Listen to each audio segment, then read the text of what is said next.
What really happened with your host, Mike Rivero. The history the government hopes you never learn. Here is your host, Michael Rivero. And aloha, America. Welcome to our show today. It's Thursday, March 30th, 2017. Sure happy it's Thursday. Sure happy it's Thursday. Sure happy it's Thursday. We've got a lot of stuff to talk about today. The phone lines are open, 800-313-9443. And a quick little program reminder, the Lady Claire will be joining us in hour number 3 of tomorrow's show. Saturday, of course, is April 1st, or April Fool's Day, although personally I think the real April Fool's Day is April 15th, but that's another matter entirely. So please be on guard for hoax stories. They're already starting to float all around the place. Be very, very careful before you post something somewhere that you know it's a real story and not somebody's idea of a giggle, as it were. Now, we are continuing to see the repercussions coming out of this video that came from MSNBC, in which a former Obama official admits they spied on Trump. Now, this is Evelyn Farkas. She was the Deputy Assistant Secretary of Defense under Obama, saying that, yes, Obama was collecting intelligence on the Trump team. And there's a couple of interesting things there. Now, she's out there saying it's in the context of we're investigating Russia, investigating Russia, investigating Russia. We now know that whole Russia thing is a lot of nonsense because their entire case for Russian interference in the election rested on CrowdStrike, and CrowdStrike has now self-destructed their own credibility. And remember, that second FISA warrant was based on a hoax website. Somebody set up a website to look like it belonged to the Trump campaign, and it did not. So it's all based on lies, fraud, and deception. So there's still time to justify the spying in terms of the Russian investigation. But here's what's really interesting, okay? Evelyn Farkas resigned in 2015, so how is it she's getting access to Trump-Russian intelligence following the election, leading up to the inauguration? That's the hole in this story. And if Evelyn Farkas was getting access to Trump intelligence in 2015, it means it was, in fact, political. It is a new Watergate. They're just trying to blame it on Russia like they're blaming everything else on Russia. There's a big, big stink there, and it's rather... well, I'm not going to use the word amusing. If it wasn't so important, it would be amusing to see the entire establishment, all of Congress and the corporate media just standing there saying, we don't see it and we don't hear it and you can't make us nya, nya, nya, nya, nya, nya, nya. But it's definitely there. Now, the U.S. Senate's probe of Russia's alleged interference in 2016 is going to conclude soon, and their committee leadership is very much on board with this whole Russia did it, Russia's evil. And this is from the Senate Intelligence Committee under the control of Senator Richard Burr and Senator Mark Warner, both of whom are fully on board of this thing about, oh, Russia's interfering with the election, Russia interfered with our election, how dare they? It's okay for the United States to interfere with elections around the world because we're the United States, but how dare Russia do it to us? And their entire story breaks down very quickly on just one point. The claim is being put out that Russia was interfering with the U.S. election to benefit Donald Trump, and yet every single case of election fraud that has been uncovered and investigated benefited Hillary Clinton. So the story just does not work out. They have not found any election fraud that benefited Donald Trump. It all went to benefit Hillary Clinton. The illegal immigrant voters, the dead voters, places where there were more votes than registered voters, all that stuff, all of it favored Hillary Clinton. She was trying to steal the election. She just didn't steal it enough, and that's why she's throwing tantrums. Now, Dick Cheney, Hillary Clinton, all the leftists are uniting to continue to push this Russian hacking narrative and provoke a new Cold War and get us all hot and bothered about Russia. So we're not paying attention to the considerable body of evidence of corruption in our establishment here. Don't look at our corruption. Look at Russia. Russia's the bad. They're bad. We're good. They're bad. Go hate them. Hate them. And so you can almost smell the panic, because they understand the American people are now awake starting to do their own due diligence and finding out what's really going on. They've lost control of the minds of America. They had this wonderful tyrant's paradise where the government would tell the media what to tell the people to believe, and the corporate media would tell us what to believe, and poor, naive, innocent, trusting souls that we were, we believed it. And we got used. But you know the old saying, fool me once, shame on you. Fool me twice, shame on me. So we're seeing all these articles come up all over the world on how this CrowdStrike has self-destructed because they claimed that they had proof Russia was hacking the Ukraine military computers, and that was the reason Ukraine suffered a major defeat in their battle against the Eastern Ukrainian republics. And then other cyber experts weighed on in and said CrowdStrike's methodology doesn't work. They're guessing. They're just making stuff up to come to this conclusion. And CrowdStrike was forced to back off and say, yeah, we made a mistake there, and we're retracting all the allegations about Russia and Ukraine. But when they had first come on out saying they had proof Russia had hacked the DNC computers, they made a point of saying, we're using the same technology that we used to prove Russia was hacking the Ukraine military. Well, obviously, if it's the same technology and it's been discredited in Ukraine, it's discredited here. And yet our liberal establishment, the corporate media, are still treating this Russia hacking story as if it's beyond question at this point. Don't trouble us with the facts, logic, and law. We know Russia's the bad guy, and if you're a loyal American, you will believe Russia's the bad guy, and you will throw your babies onto their bayonets when we tell you. Not bloody likely on that one. We're going to do a quick shout-out to our honor affiliates who are just now rejoining our network. And, of course, we're starting to see more and more of the independent media go on back and say, okay, we know that all this Trump, Russia, Russia, Trump, Putin, all this stuff has no factual evidence behind any of it. Let's start looking at those things that we do have evidence for. The abuses of the Clinton Foundation. The email server. Remember, Judicial Watch has just released a bunch of the emails found on Anthony Weiner's sexting laptop, which included classified information sent through non-secure channels and included emails that had not been turned over to Congress. Remember when Hillary Clinton said, we've turned over all the work-related emails? Wrong.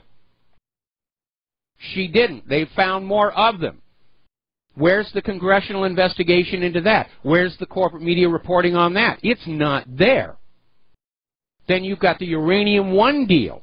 There's a huge paper trail about how this joint Russia-Canadian company came on in, wanted to buy up 20% of America's uranium ore, and Hillary Clinton was pushing for this deal, and at the same time, vast amounts of Russian money poured into the Clinton Foundation. They're not looking at that either. In fact, CBS came on out and said there's no credible source that backs up the claim that the Clintons got paid for the Uranium One deal. Because if they talk about the Uranium One deal, then by default, they cannot be credible. That's the thinking there. You're only credible if you are in conformance with the established lies. If you're not going along with a lie, well, then you're not credible. You're a kook. You're a wingnut, tinfoil, hat-wearing conspiracy wacko. It's amazing. You can start to smell the panic out there. Apparently, John Podesta has slapped the Daily Caller with a cease and desist letter regarding the story they ran that Podesta may have violated federal law by not disclosing 75,000 stock shares on his financial disclosure form. And what made this questionable was these 75,000 shares came from a Kremlin-financed company. And when he joined the Obama White House in 2014, he just sort of forgot to mention this. Now, the paper trail is there. Podesta did own this stock. The stock is with this Russian-linked company. And the attitude coming from Podesta and the rest of the establishment is, yes, we're committing crimes, but you're not supposed to know. We worked very hard to get the corporate media not to report to you the crimes that we're doing, and how dare you in the independent media not go along with that? You can almost smell the panic out there where the establishment is now claiming we're all Russian stooges. Remember when the Washington Post listed all these websites, they're arms of Russian propaganda, and we even made a coffee mug to celebrate the accomplishment. And then the Washington Post had to back off the story because their source merely listed all websites that linked to Russia Today, which is hardly any kind of indication we're actually working for the Kremlin. We're just reporting the news. And they're out there now saying, well, you know, they're obviously not patriotic. If they're reporting on the truth, you know, if you're a patriot, you will believe the lies, you will support the lies. See, there's a big problem for the U.S. government. They have gotten by with lying to you, the American people, so long. They don't know any other way to work. They absolutely cannot think of any other way to run the United States government than lies, fraud, and deception. And when the independent media takes away their ability to lie to the public with impunity, they're in trouble. Apparently, it would never occur to them to actually go back and try and run a civil government based on the Constitution and the Bill of Rights. Where's the fun in that? Where's the profit in that? And again, we're seeing this schism opening up between the liberals and the conservatives, apparently out in the city of Berkeley, not the university, the city of Berkeley, California. The city council got together and voted through a resolution calling for Trump's impeachment, saying that he's undermined freedom of the press and has conspicuous connections with Russian officials.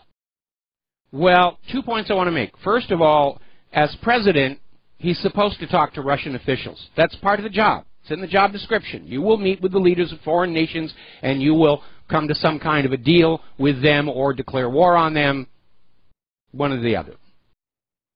Now, as far as undermining freedom of the press, Trump has done no such thing. All he's done is pointed out, as we in the independent media have done, where the corporate media is engaging in lies and deceptions. And I have a hunch that when the Founding Fathers wrote that First Amendment, guaranteeing freedom of the press, it wasn't to give the press a right to lie to the American people, even though there is no law that prohibits that. I'm pretty well convinced that First Amendment is there to protect the truth, not to protect lies. Trump hasn't done anything to undermine freedom of the press. The corporate media is self-destructing because the American people now see the lies. Whether it's Saddam's nuclear weapons, or Assad's sarin gas, or whatever. I mean, it's a huge, huge laundry list of frauds and lies. And the American people are sick of it. Nobody likes to be lied to. Especially on cable TV, where you're being billed monthly for the privilege of being lied to by the corporate media.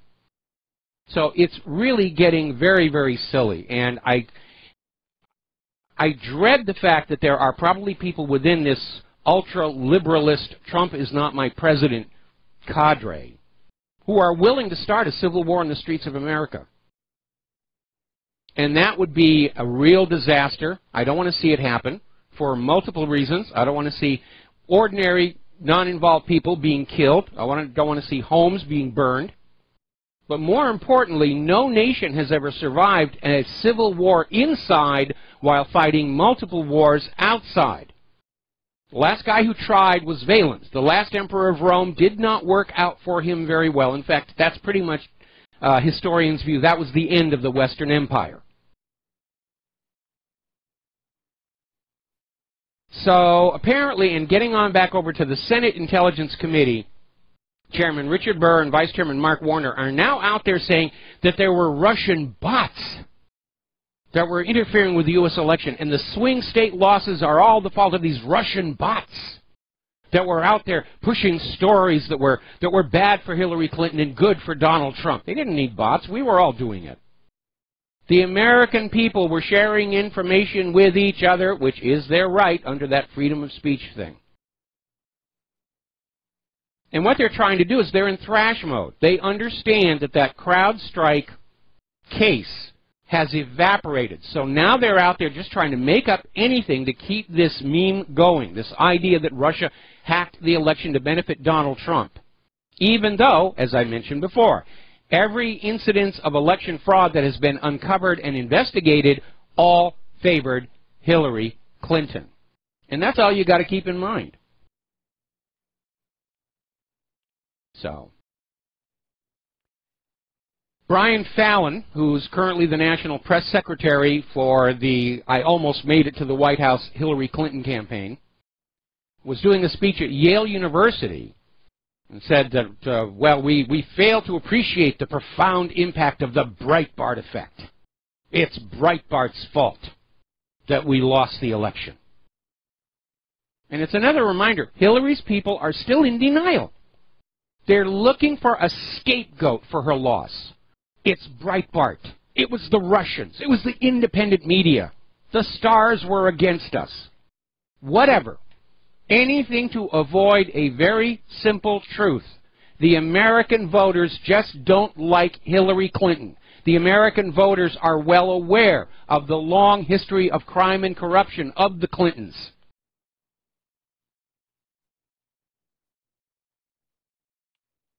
They're still in denial.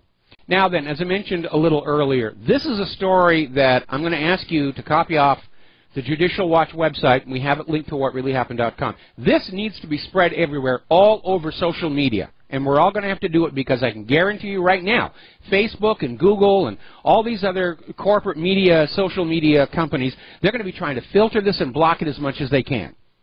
Judicial Watch, as I mentioned yesterday, has released nearly 1,200 pages of new State Department records found on Anthony Weiner's sexting laptop. And it includes additional examples of Hillary Clinton sending classified information through unsecured channels. That's a Title 18 felony violation right there. It included State Department emails that had not been turned over to Congress. And it also includes more evidence of donors to the Clinton Foundation getting special favors from Hillary Clinton's State Department. And what are we seeing on the corporate media? Russia, Russia, Russia's the bad guy. Russia's, hate them, pay attention to Russia. Don't pay attention to this other stuff. Pay no attention to that Hillary Clinton behind the curtain. It's Russia, Russia, Russia. And then they wonder why their viewership and readership is in the Al-Qaeda. Remember, a few months ago we reported on how the corporate media websites have been caught using Chinese botnets to artificially inflate the clicks on their website, to make it look like they've got more readers, to make it look like they're still relevant. And of course, they're defrauding their advertisers while doing that. Now, Google is out there starting to tag and censor YouTube videos, claiming that advertisers are starting to yank ads revenues away because they don't like being associated with certain extremist sites. It's blatant censorship. They're trying to say it's based on economics, but I'll tell you what I think is really happening. Google has been caught faking viewership numbers to inflate ad revenues, and maybe the advertisers just got sick of it. And they're starting to say, we don't know that we're getting the bang for our buck from you anymore. We're going to take our money someplace else. Now, Putin has come on out, and he's issued a statement yet again saying all of this talk about Russian interference in the presidential election are lies used for domestic American politics, and that's exactly what it is. And he's out there saying that their polls are showing the majority of the American people aren't buying any of this stuff. The majority of the American people are not buying into this hate Russia nonsense. And it's going to flash back on them. Everything they do only underscores the fact we have a government of the liars, by the liars, and for the liars. We're going to take a break for commercials. We'll be right back. Hello, America. Welcome back to the show here. And interestingly enough, out in California, they were actually looking at a bill to ban fake news, meaning anything not coming out of corporate media. Was an Assembly Bill 1104, the California Political Cyber Fraud Abatement Act. And apparently so many people raised issues about freedom of speech in the First Amendment that it was pulled from consideration at the 11th hour by California Assemblyman Ed Chow. Needless to say, he's a Democrat.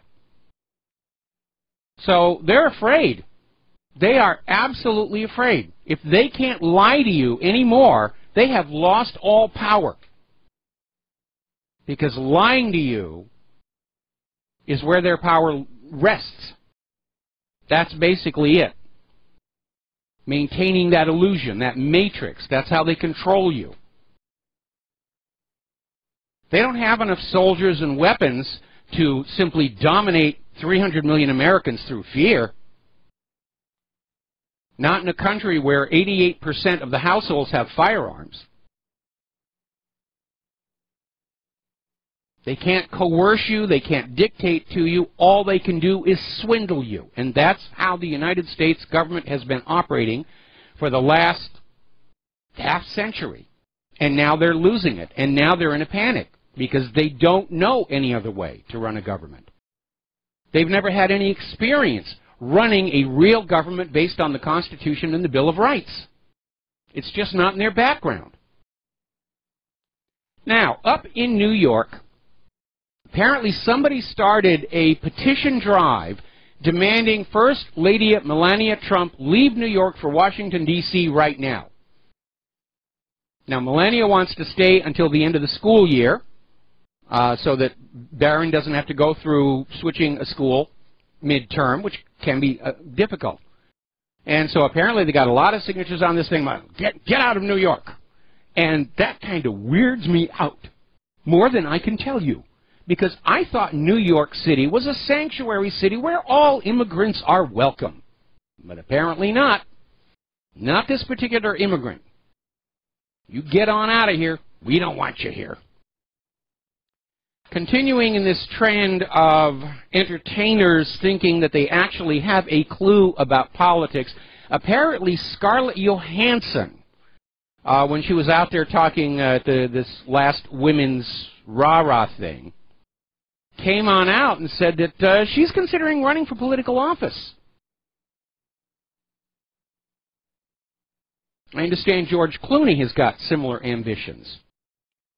And yes, we all know that Ronald Reagan was a movie star who became president, but we also, looking back, realized that Ronald Reagan was just a mouthpiece for George Herbert Walker Bush.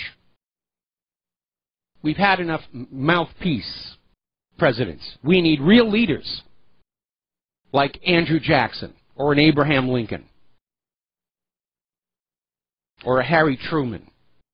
We need statesmen and stateswomen. There's no gender-neutral term for that. Deal with it. Now, as you know, there's a big battle going on over the confirmation of Gorsuch for the Supreme Court. And it's breaking along party lines, and they're not even considering Gorsuch's qualifications. It's all about turf war and gotcha, and we're going to oppose Donald Trump. And the Democrats are dead set against Gorsuch being confirmed for the Supreme Court, which is weird because back when he was up for a federal judgeship, not a single Democrat voted against him. So they don't have a problem with his politics. They have a problem with the fact that he's Trump's nominee, and we want to get rid of Trump's nominee. We've got to fight Trump tooth and nail. And it's looking like, despite this, Gorsuch is going to win his confirmation anyway. And now we've got Chucky Schumer is out there saying, well, we need to change the rules here. You know, we should make it that a Supreme Court judge gets at least 60 votes in the Senate. Which is weird because back in 2013, Schumer was saying it should be just a straight up or down vote. In other words, we're going to change the rules until we get the result we want. We'll be right back. Aloha, America. Welcome back to the show. Now, the New York Slimes has come on out with a story. They've identified newness sources within the White House, and here are their names. Ezra Cohen-Watnick, the Senior Director for Intelligence in the National Security Council, and Michael Ellis, a lawyer who works on national security issues at the White House counsel's office and formerly worked on the staff of the House Intelligence Committee. Huzzah, huzzah, we've got the goods. Nunes was talking to White House staff, blah, blah, blah, blah, blah. The New York Times has just committed the exact same offense that George W. Bush did with Valerie Plame, outing people with connections to the intelligence community. And further on down, even this article in the Times acknowledges the reason Nunes went over there to the White House is because he was asked to meet these guys in a secure location in the White House where people can view classified reports. We mentioned this the other day. The classified information are on a separate computer network that does not connect with the outside general internet. So when we found classified information on Hillary Clinton's private email server, it's because somebody put it on a flash drive and walked it over. But I digress. Nunes needed to see some documents, and they said, you have to come over here within our controlled environment and look at the classified materials here, and that's what he did. And the Democrats on the House Intelligence Committee are trying to make a big deal about it. Oh, he's coordinating with Trump, he's colluding, he's obstructing, we've got to get rid of him. And it's just turning into chaos over here. It really is now. Obviously, at this point, the Senate Intelligence Committee is going to come on out and say that even though they don't have any actual evidence of Trump-Russia collusion, that they're pretty much convinced, you know, from the preponderance of suspicions, there's way too much smoke, there must be fire, we just can't find it. The House Intelligence Committee under Nunes is out there saying, we can't find any evidence. And there is where the political aspect of this comes into view. The House Intelligence Committee is saying, we can't find any evidence, and the Senate Intelligence Committee is saying, we don't need any evidence, we want tar and feathers right now.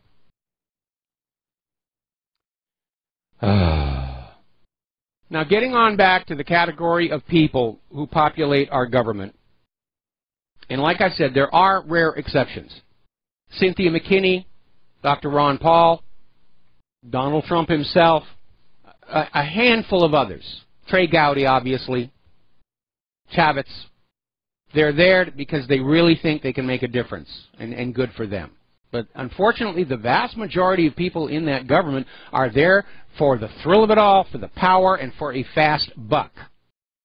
Now, apparently, a U.S. diplomat, Candace Marie Claiborne, received tens of thousands of dollars in cash and gifts from Chinese intelligence agents. And, you know, they've arrested her, and they're going to charge her with espionage. See, here's the problem, and it shows the double standard. Back in 1994, when Bill Clinton was running for re-election, he was using his authority as president to transfer highly sensitive technology to China. And Chinese money was being funneled into his re-election campaign through Chinese American citizens to make it quasi-legal. But when Congress began to investigate, they found out these Chinese American citizens were getting the money from Asian sources, including Chinese intelligence. That's the same exact crime this lady has just been arrested for. And we still have an open question. Was Hillary Clinton repeating the Chinagate scandal using her private email server with weaker security than Ashley Madison to send the information to foreign interests who then paid her with donations to the Clinton Charitable Foundation? I mean, if you think about it, Charitable Foundation, weak email server, it's a perfect spy system. She doesn't have to go on out and tape documents under a bridge like Hansen did. Doesn't have to physically steal the files the way Pollard did. Doesn't have to walk around drawing X's on mailboxes with a chalk the way Ames had to. It's a perfect automated system. Secrets out, money in. We're going to take a phone call. Dustin in New Jersey, aloha. Welcome to the show. What's on your mind? Hi, Mike. Hey, Mike, did you talk about, I missed the first 6 minutes of your show, about Ezra Cohen Watnick. That's the New York Times are saying that's where Nunes, one of his sources is. We just did that about a couple of minutes ago, and the New York Times is apparently now guilty of unmasking and is a repeat of the Valerie Plame scandal, exposing these people's names to potential foreign adversaries, because now we know these individuals have security clearances and access to certain information. That automatically makes them a target for blackmail, for honey trapping, for however it's going to be done. Mike, this is going to be now this is a war between elements of the DIA and the CIA. So you've got a major turf war, which is really dangerous now at this point, because you're going to have elements splitting off into different. It's fractured. We're fractured, Mike. Yeah, it is. The whole Fed. It's not just the intelligence community. The whole government is fracturing along these party lines and ideological lines. And they're so busy fighting their turf wars and their faction fights and trying to score points and gotchas on each other, they're dysfunctional. They can't function as a real government managing this nation anymore. They're too busy with the infighting. And again, this is something that we saw in the Politburo and the Kremlin in the months leading up to the collapse of the Soviet Union. And to me, it is very obvious that's where this federal government is going. It's going to self-destruct and implode, and we need to be ready. We, the American people, need to be ready to say, this is the new government we're going to have. We're going to start with that Constitution and the Bill of Rights. We don't need the Electoral College, obviously. And we are going to have an ironclad rule, no more private central banks, and there'll be some other adjustments to bring the Constitution and the Bill of Rights up to date. But let's be honest, that revolutionary system Thomas Jefferson created worked.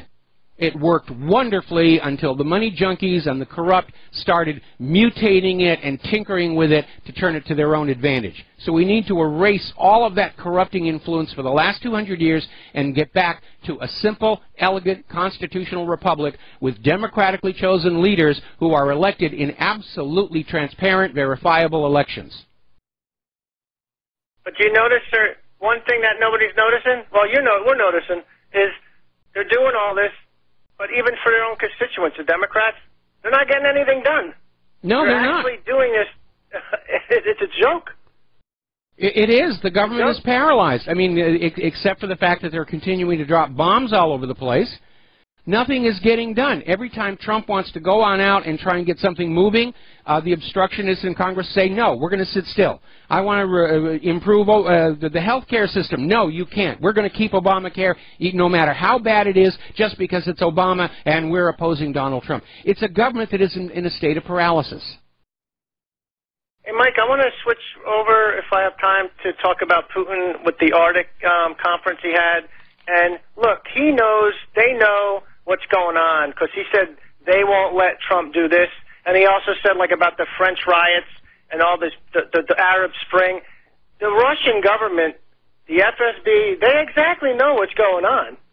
You know, so, I mean, they're way ahead of the game of this regime change and all these, springs and revolutions like Ukraine. They know. It's easy to know. All you have to do is stop watching the bovine excrement pouring out of the corporate media's screens and go out and do your own homework, and you can very quickly get a grasp on what's really going on.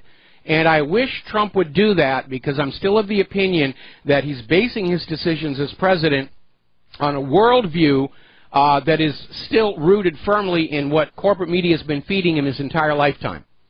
And he's got to make that break. He understands how much the corporate media is lying about him now. He's got to take that next step and realize they've been doing it all along. You just said it. He needs to make the step forward, Mike.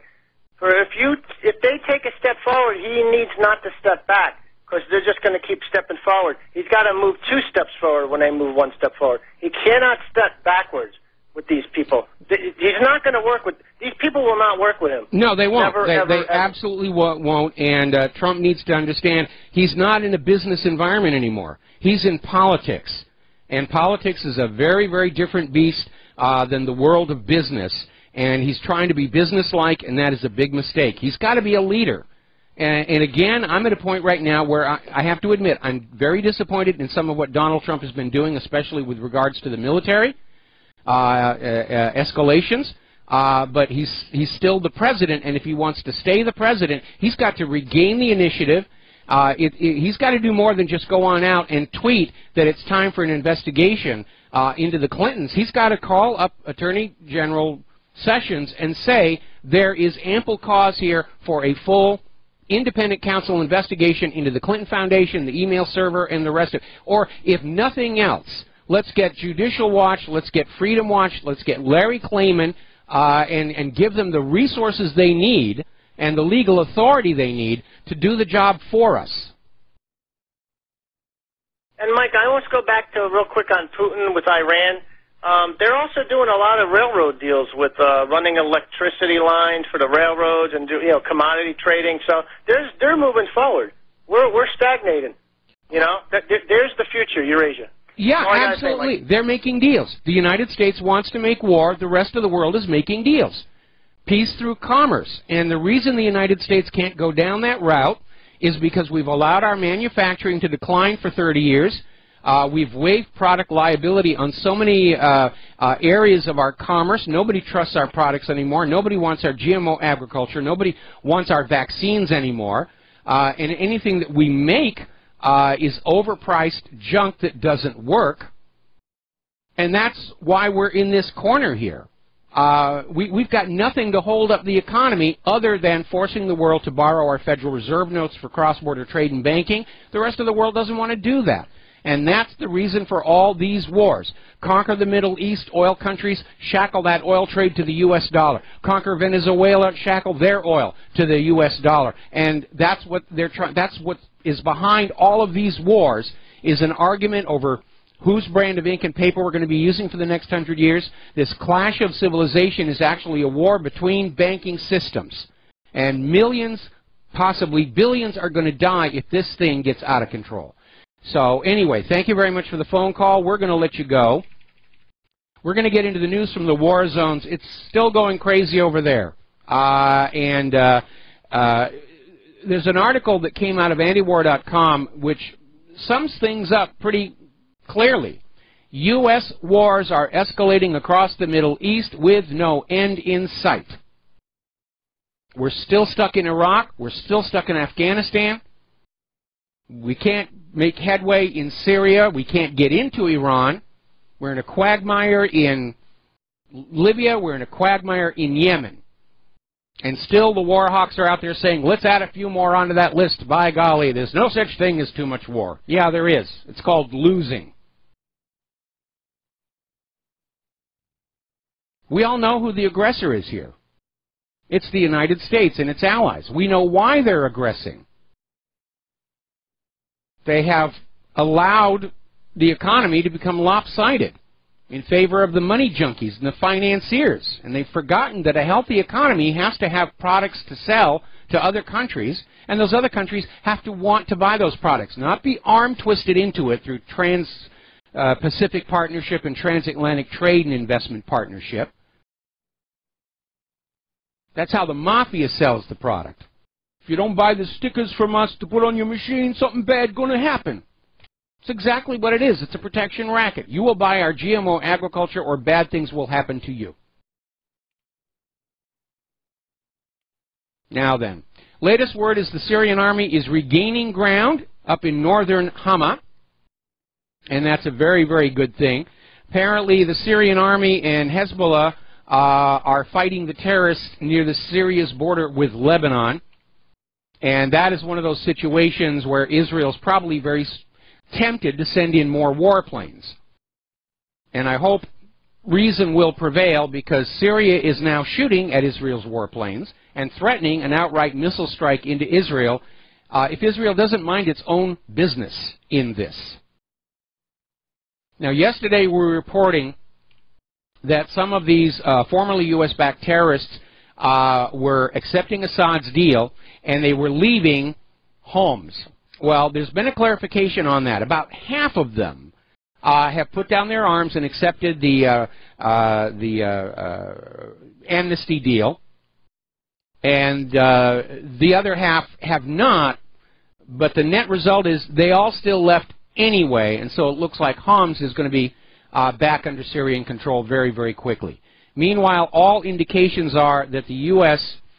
Is getting ready to partition by force Syria. Just literally carve off a chunk of it for the future Kurdistan. So who's the aggressor here?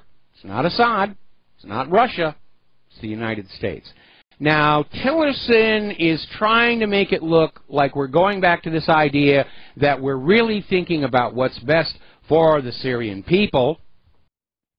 and came on out and said that the automatic resignation of Bashar al-Assad's presidency is no longer a prerequisite for a way out of the crisis. That has been something the U.S. foreign policy has stayed with all along. Assad must go, Assad must go, Assad must go. We must make way for one of our puppet rulers. And Tillerson is now saying that Assad's long-term fate will be decided by the Syrian people, meaning they're going to rig that election. Now, as you know, there is a big hue and cry over the massive amount of civilian casualties from U.S. airstrikes down in Iraq. And the attitude we are now getting from the military leadership is, yeah, and you may as well get used to it. And so apparently comments from General Joseph Votel are moving beyond the issue about whether civilian casualties are right or wrong, and he's just saying there's going to be a lot more of them, and you might as well just get used to that idea. Now, Turkish Prime Minister Binali Yildirim made an announcement today declaring that Operation Euphrates Shield, which is the name for Turkey's invasion of Syria, has come to an end.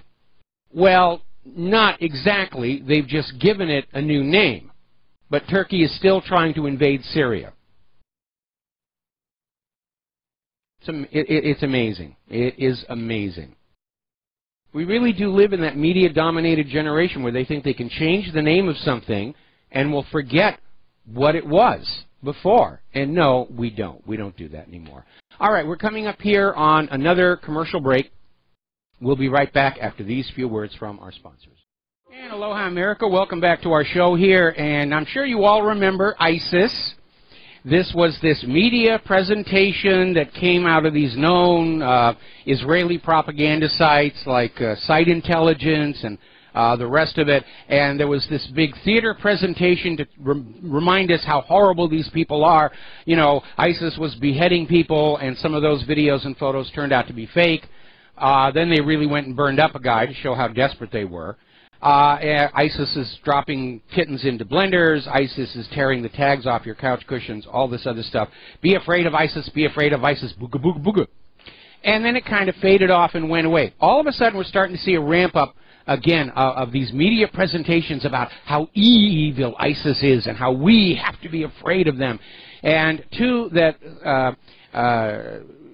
sort of stick in my mind, apparently down in the Sinai, ISIS has beheaded 2 men for sorcery, which is intended to make ISIS look like a bunch of kooks along with being dangerous fanatics. And this one that just came on out where apparently ISIS has killed an infant to punish the father for wanting to leave. And this feels like a restart of the propaganda campaign. ISIS is bad. ISIS is really bad. Be sure and look in the closet for ISIS. Look under the bed. ISIS coming to get you. And so I think we can expect to see some kind of a false flag involving ISIS to try and escalate the war effort again. But as I said before, fool me once, shame on you. Fool me twice, shame on me. We've been lied to so many times. How can you even expect that we're going to believe anything that you guys tell us anymore here? Now, we have here a story, again from Breitbart, and apparently we're now starting to hear from the Pentagon that Iran's heightened threat since the nuclear deal may require military action. In other words, even though Iran signed the P5+1 deal, even though Iran has fully complied with the P5+1 deal, the agenda to invade and conquer Iran is still on the table. They're just looking for an excuse. Remember that story we had yesterday? ISIS is after Iran because Iran tolerates the Jews, which doesn't even really make any sense. I swear they're making up this propaganda with a dartboard. So Iran is not a nuclear threat. They're trying to basically spin that Iran's building of military defenses represents a threat to the world. Now, little pop quiz. How long has it been since Iran initiated a war of conquest against another country? Take your time and think about it. It's been over 200 years.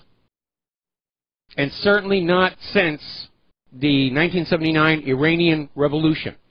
It's not in their nature. They want to just sit on their own country, take care of their own country, do business, and be left alone. That's it.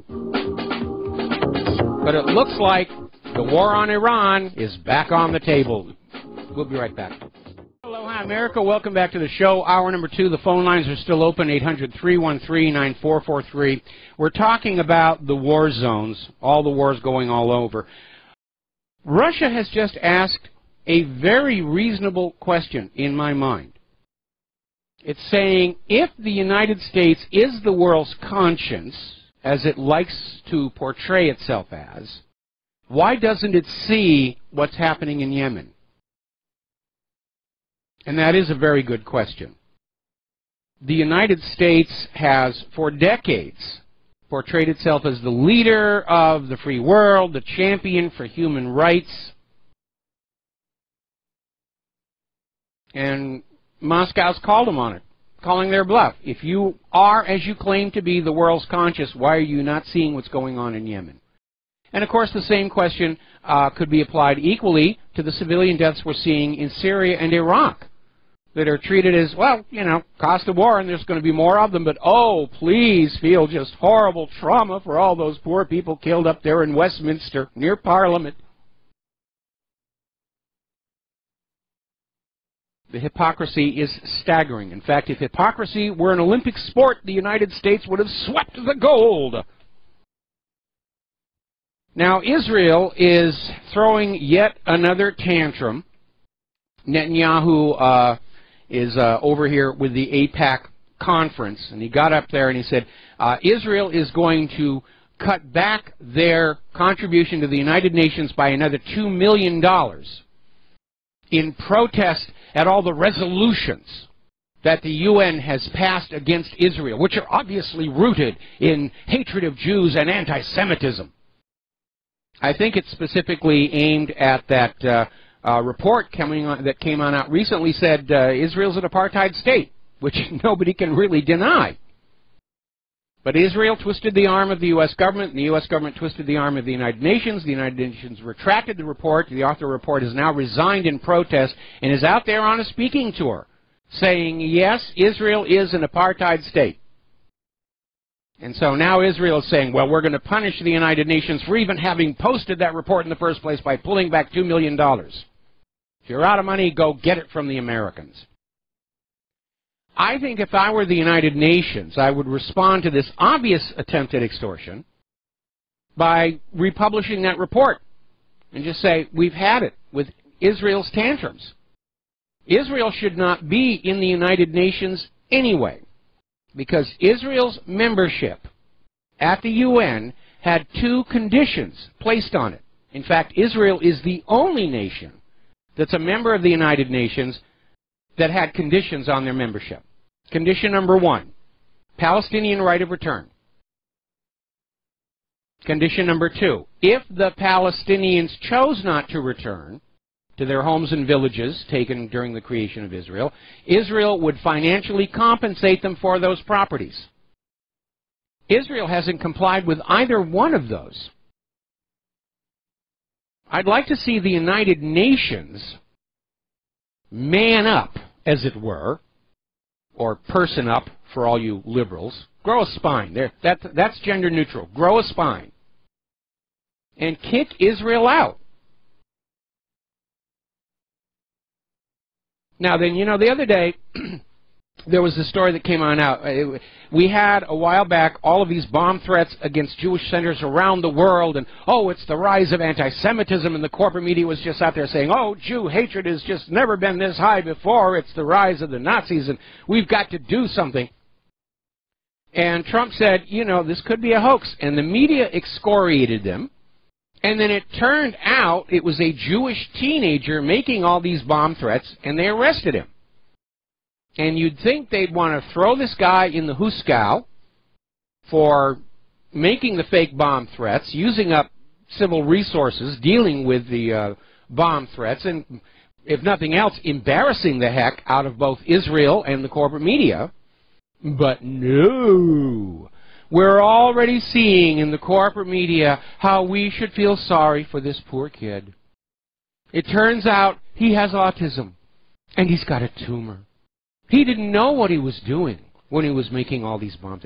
Really, we should all feel sorry for him and let him go. We shouldn't even dream of putting him in prison, because only a filthy Jew-hating anti-Semite who wants Hitler to come back and gas Jewish babies in the ovens would want this poor guy, a victim of his autism and tumor, locked up for making all those bomb threats that the corporate media use to scream that anti-Semitism is on the rise.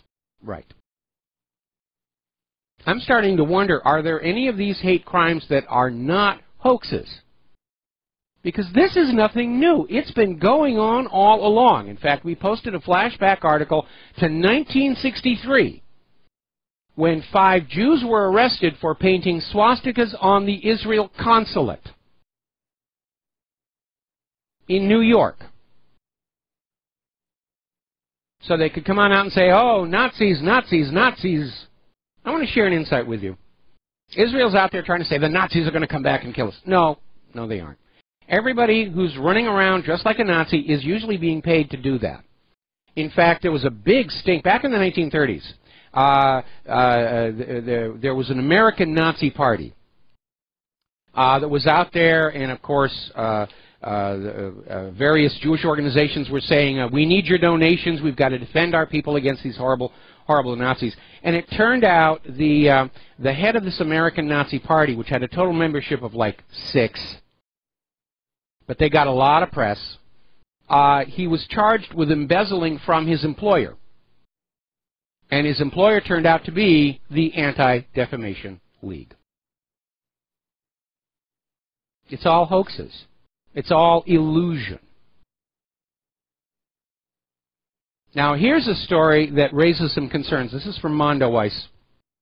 Palestinian-American teacher brutally attacked by the Jewish Defense League outside the AIPAC conference. This is a 55-year-old guy, and he's an instructor at a community college in North Carolina, and he was up there in front of the AIPAC conference, and he was attacked and brutally beaten by members of the Jewish Defense League. And apparently they knocked him down, punched and kicked him, hit him in the face with metal poles, and just tore him up. You should see the picture. It's kind of ugly. Now, I have a question. The Jewish Defense League was declared a terrorist group back in 1986. They were caught trying to assassinate Congressman Darrell Issa in 2001. FBI statistics show that between 1980 and 1985, there were 18 terrorist attacks attributed to Jews, 15 of those by members of the JDL. Why are they still at large? We keep hearing about a war on terror. There's a terrorist group out there in the open. Why are they untouchable?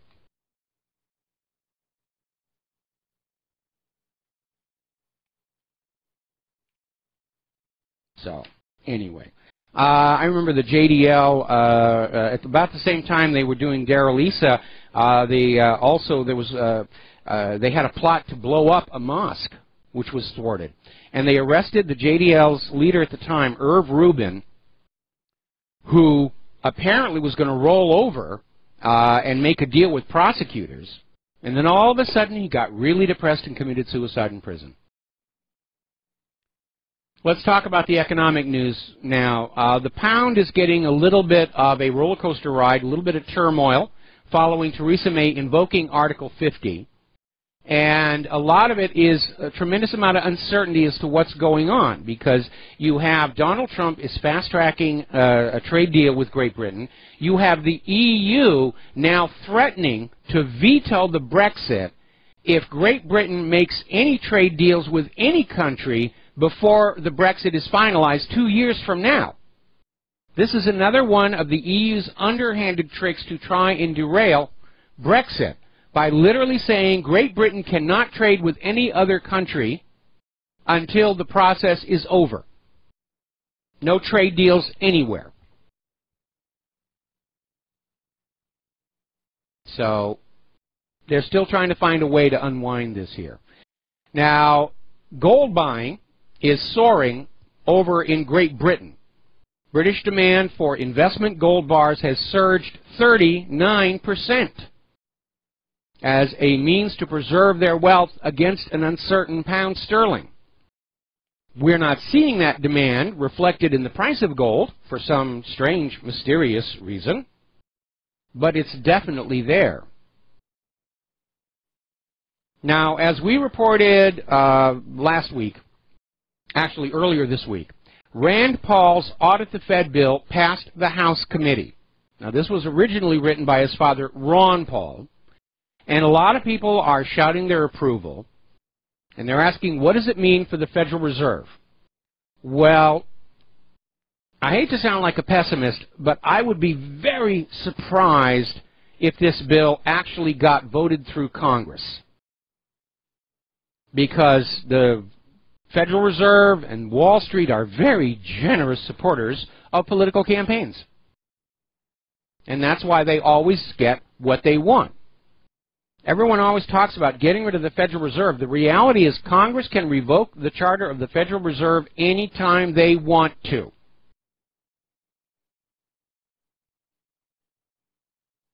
And we know the last time they got close to auditing the Federal Reserve literally was hinting that any attempt to fully audit their books and to expose to the American people just how much wealth has been taken out of their pockets by this little trick of creating the public currency out of thin air and loaning it into circulation at interest. How much real wealth has been taken out of the pockets of the American people whose labor produces that wealth and put into the pockets of the bankers, all for the cost of ink, paper, and some computers. You would be shocked. You would absolutely be shocked. And the Federal Reserve doesn't want you to know that. And that's why they're fighting this thing tooth and nail. And the last time they came close to an audit, they said, if you dare audit us all, we can't guarantee the stability of the financial system. And that's always a very credible threat. Remember back when the Wall Street bankers tried to organize a fascist coup against Franklin Roosevelt, and they recruited Marine Corps Major General Smedley Butler to lead the military aspect of it. And Butler pretended to go along until he had all the evidence, and then he revealed it to Roosevelt, and Congress classified it. Oh, we can't upset the bankers. And Roosevelt was unable to do anything about it because the bankers all just said, you arrest any one of us, we'll crash your New Deal economy, and we'll make sure that you are blamed for it. And Roosevelt wasn't able to get back at them until World War II actually broke out, at which point he started nailing all these people under the Trading with the Enemies Act. Because they were doing business with the Nazis. Brown Brothers Harriman, a good example. They helped finance the Nazis' rise to power. Those who control the money supply really are in control of the country, and that is why Congress almost qualifies as having committed treason when they delegated the money creation authority vested in Congress by the Constitution to a third party, which, by the way, is not in the Constitution. The Constitution does not allow the Congress to delegate money creation to an outside party. It's not specifically enumerated, to use the constitutional term.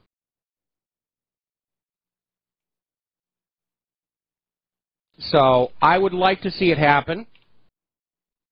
I mean, if it goes through Congress and Trump signs it, for all we know, all the main Federal Reserve banks would be burned to the ground by evil ISIS. We're sorry, the paper records are gone here, and we just don't know where it all went, and you'll just take our word for it. We're going to do a shout-out to our on-air affiliates who are just now rejoining our network. That happened during the Oklahoma bombing. Remember Waco? David Koresh and his people were out there just minding their own business. They had a church commune, and David Koresh, contrary to the propaganda, Koresh was actually doing a good job because his predecessor had been doing some very nasty things in that church compound, including running a meth lab. And when Koresh finally took over, he called up the local police and he said, my predecessor had a meth lab here, please come take it away. And they came and they took it away. Koresh was friends with the local police. They used to go out target shooting together. And one of the reasons they were doing all of that is the way this church community funded itself, remember this is Texas, they would buy and sell and repair used guns. And by the way, that's the reason why when the BATF showed up at the Branch Davidian compound, nobody was shooting back at them, because all the working guns were out at a gun show. If you look at the photos of the armory in the Branch Davidian church after it was all over, you can see all the guns still stacked neatly against the wall, covered in ash. They hadn't been moved. They hadn't been touched. Everybody knew they weren't going to work. So Congress, following the public outcry of Waco, said we're going to have an investigation of the BATF, who appeared to have staged this attack on the Branch Davidians for no other reason than to generate positive publicity, following a string of PR nightmares of kicking down the wrong door and killing the innocent people, to the point where Congress was thinking about yanking the enforcement charter from the BATF and cutting their budget. So they needed a victory. We'll go get those wacko church gun people. And it blew up in their face. The FBI had to clean up the mess. Congress was forced to have an investigation. And the FBI and the BATF collected all of the paperwork from Waco, Texas, and for some reason stored it in the federal building in Oklahoma City, the Murrah Federal Building. And it was all in there, just about ready to go up to Congress, when a domestic terrorist, Timothy McVeigh, blew up the federal building with a truckload of ANFO, so they claim. Well, golly gee whiz, the paper trail is gone. Can't have an investigation now. We're really sorry. That's how these things get done here.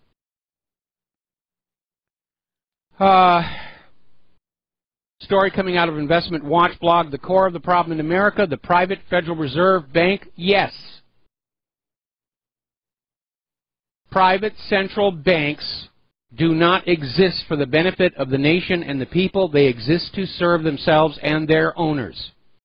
And they have been playing this game on the human race going back 300 years.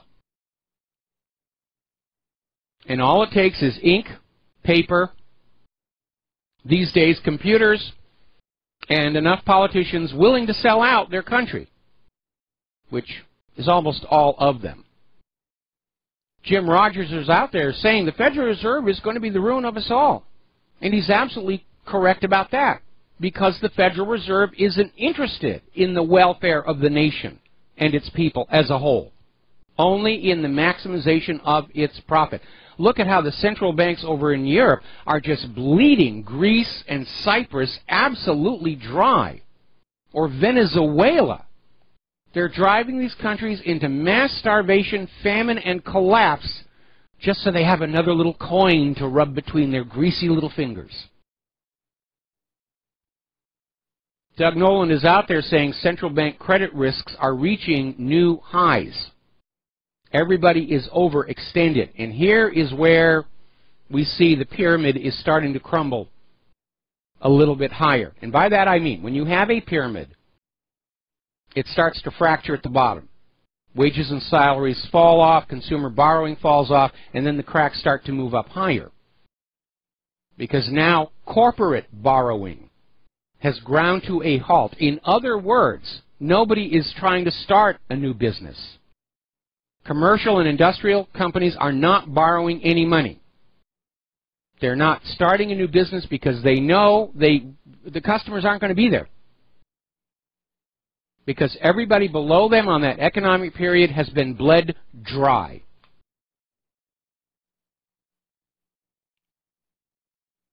Down in New Zealand, they're starting to get a little more tyrannical there. Apparently, New Zealand banks are now being ordered to provide police with customer details on every cash transaction over $10,000. They want to know where the money is. They want to know where it's going. And they're justifying it as the war on drugs, the war on terror. And what they really want to know is where the wealth is when the collapse comes and they have to start confiscating it. All right, we're coming up here on a commercial break. When we come on back, more about the economy, more about the wars, science, health, all that other stuff. We'll be right back. Aloha, America. Welcome back to the show here. And we're going to take some phone calls, starting with Alex in Florida. Alex, aloha. Welcome to the show. What's on your mind? Hey, Mike, I want to give Trump a pass, but it's hard when I continue to watch him on YouTube in the past make statements about things. Like the other day, I heard an interview where the gentleman on the interview asked him, what about Bill Clinton? And this was in 2015. He said, Bill Clinton, it's not going to be good for him because of Epstein Island, which I couldn't believe that I heard Trump say that. So I think he's aware of the mass corruption that's going on. He's on video saying that he thinks there were bombs in the Twin Towers. Yeah, I understand, and that's probably one of the reasons why so many people are afraid of him, because he's willing to go into those dark areas that everybody has agreed have to be hidden from the American people. Yeah, I just don't know. I mean, he has kids, and when you have kids, it's like all they have to do is say, hey, you know, we'll kill your kids and your family and your wife, and your points your vision kind of changes, or your agenda could change. I imagine it would, but there's another possibility, and that is, you know, we know that the CIA basically tries to establish relations with anybody who's successful, and if you refuse to establish relations, they go to great lengths to make you unsuccessful as quickly as possible. I learned that one the hard way at CBS Television City. And it may be that Trump has had a relationship with the CIA all along and is going along with the war agenda. But at this point, I have to say that, yes, I am disappointed in Donald Trump. I still think he's a heck of a lot better than Hillary Clinton ever would have been. But I'm definitely disappointed in Trump's military escalations. I'm very disappointed that he seems to be backpedaling on the vaccine issue, although Robert Kennedy Jr. is definitely out there making some noise. But I think a big part of the problem is that Trump right now is totally on the defensive. Everybody is out there throwing mud balls at him, and he's playing defense, and he's got to stop doing that. If Trump allows his opponents in politics to continue to direct the battle, he's going to lose. He's playing the fight. He's basically fighting the war the way the enemy wants him to fight it, and that's always a recipe for disaster. And another thing, you know that I was a Bernie Sanders supporter, or well, I'll let you know that I was a heavy Bernie Sanders supporter, and part of the reason that I got and left the Democratic Party is because I could tell that the press during the primaries, it was rigged. They kept on asking him to drop out of the race, and you could just tell they weren't giving him nowhere near fair time on his campaign, and that's when I realized that I hate the Democratic Party, and I'm leaving, and I left the Democratic Party, and now today, when I see the FBI and Congress at these hearings, they're the same. I can tell that it's rigged. Yeah, it is. It's rigged. What they're trying to conceal from the American people is the fact that we have a government that from top to bottom, with precious few exceptions, is steeped in CIA drug money corruption, going all the way back to the 1980s. And everybody's dirty. Remember, before the Clintons shut that foundation down, there was an anonymous FBI source that was posting to the web. All of the major players in Washington, D.C. were dipping into that foundation, using it as a tax shelter, using it as a slush fund. That was the Clinton money machine. It was sort of a larger version of the Arkansas Development Finance Authority. And again, even the Clintons' worst enemies are working to protect this secret out of a desire to keep their own jobs. Because if the true scale of everything that's been going on came on out, it would instantly delegitimize the U.S. government in the eyes of the American people. And more American people are starting to say, this government doesn't represent me. It's clearly a government of the oligarchs. It's clearly a corrupted mess. And people are starting to say a new government might not be a bad idea as long as we get to pick it, as opposed to the United Nations. Alex, going to let you go. Yeah, Going to take a break for commercials. Back with more calls after these few words. Aloha America, welcome back to the show. We got a bunch of callers waiting on the line, but before we get to that, breaking story here. The White House Deputy Chief of Staff, Katie Walsh, has been removed from her position. She was Reince Priebus's number 2 person, apparently a very close friend, and has been reassigned to a pro-Trump group that is outside the White House itself. A little bit of a staffing shakeup, and everybody was wondering what was going on. Well, it's just come on out. Apparently this Katie Walsh, up until today, the White House Deputy Chief of Staff has been identified as the source of the leaks coming from inside the Trump administration to the New York Slimes and the Washington Compost. So they found the leaker, and they're dealing with her gently. She still has a job. But apparently everybody inside the White House knew that anything you said to her was going to wind up on the pages of the corporate media. And by the way, she was a never-Trump Republican, so I don't know why she was brought onto the staff to begin with. Again, something else I do not agree with Donald Trump. He's trying to be magnanimous in victory. Trump needs to scrape out the White House and the executive office building of all the Obama holdovers, of all the never-Trump Republicans. He really needs to build his administration from people who come from outside that political swamp, or he's never going to get anything done. And I have a little revelation for Donald Trump or for whoever's monitoring this show on his behalf. There are people who are very qualified to do the work outside the political circle. There's no guarantee that somebody who's inside the political realm is any smarter than anybody else. Look at Chelsea Clinton in her comment about global warming causing diabetes. Or look at anything said recently by Maxine Waters, Dianne Feinstein, or Nancy Pelosi. That was the third name I was looking for. All right, let's take some more phone calls. Yvonne in Berkeley, aloha. Welcome to the show. What's on your mind? Aloha, comrade. Aloha. I wanted to talk to you about... Can you hear me? I hear you just fine. You will hear me? I hear you. Okay, great. Great, comrade. I am calling from the Democratic People's Republic of California. And I wanted to do a shout-out for April 15th at the MLK Park in Berkeley. It's the Freedom of Speech rally that the base stickman will be there, 12 o'clock, high noon.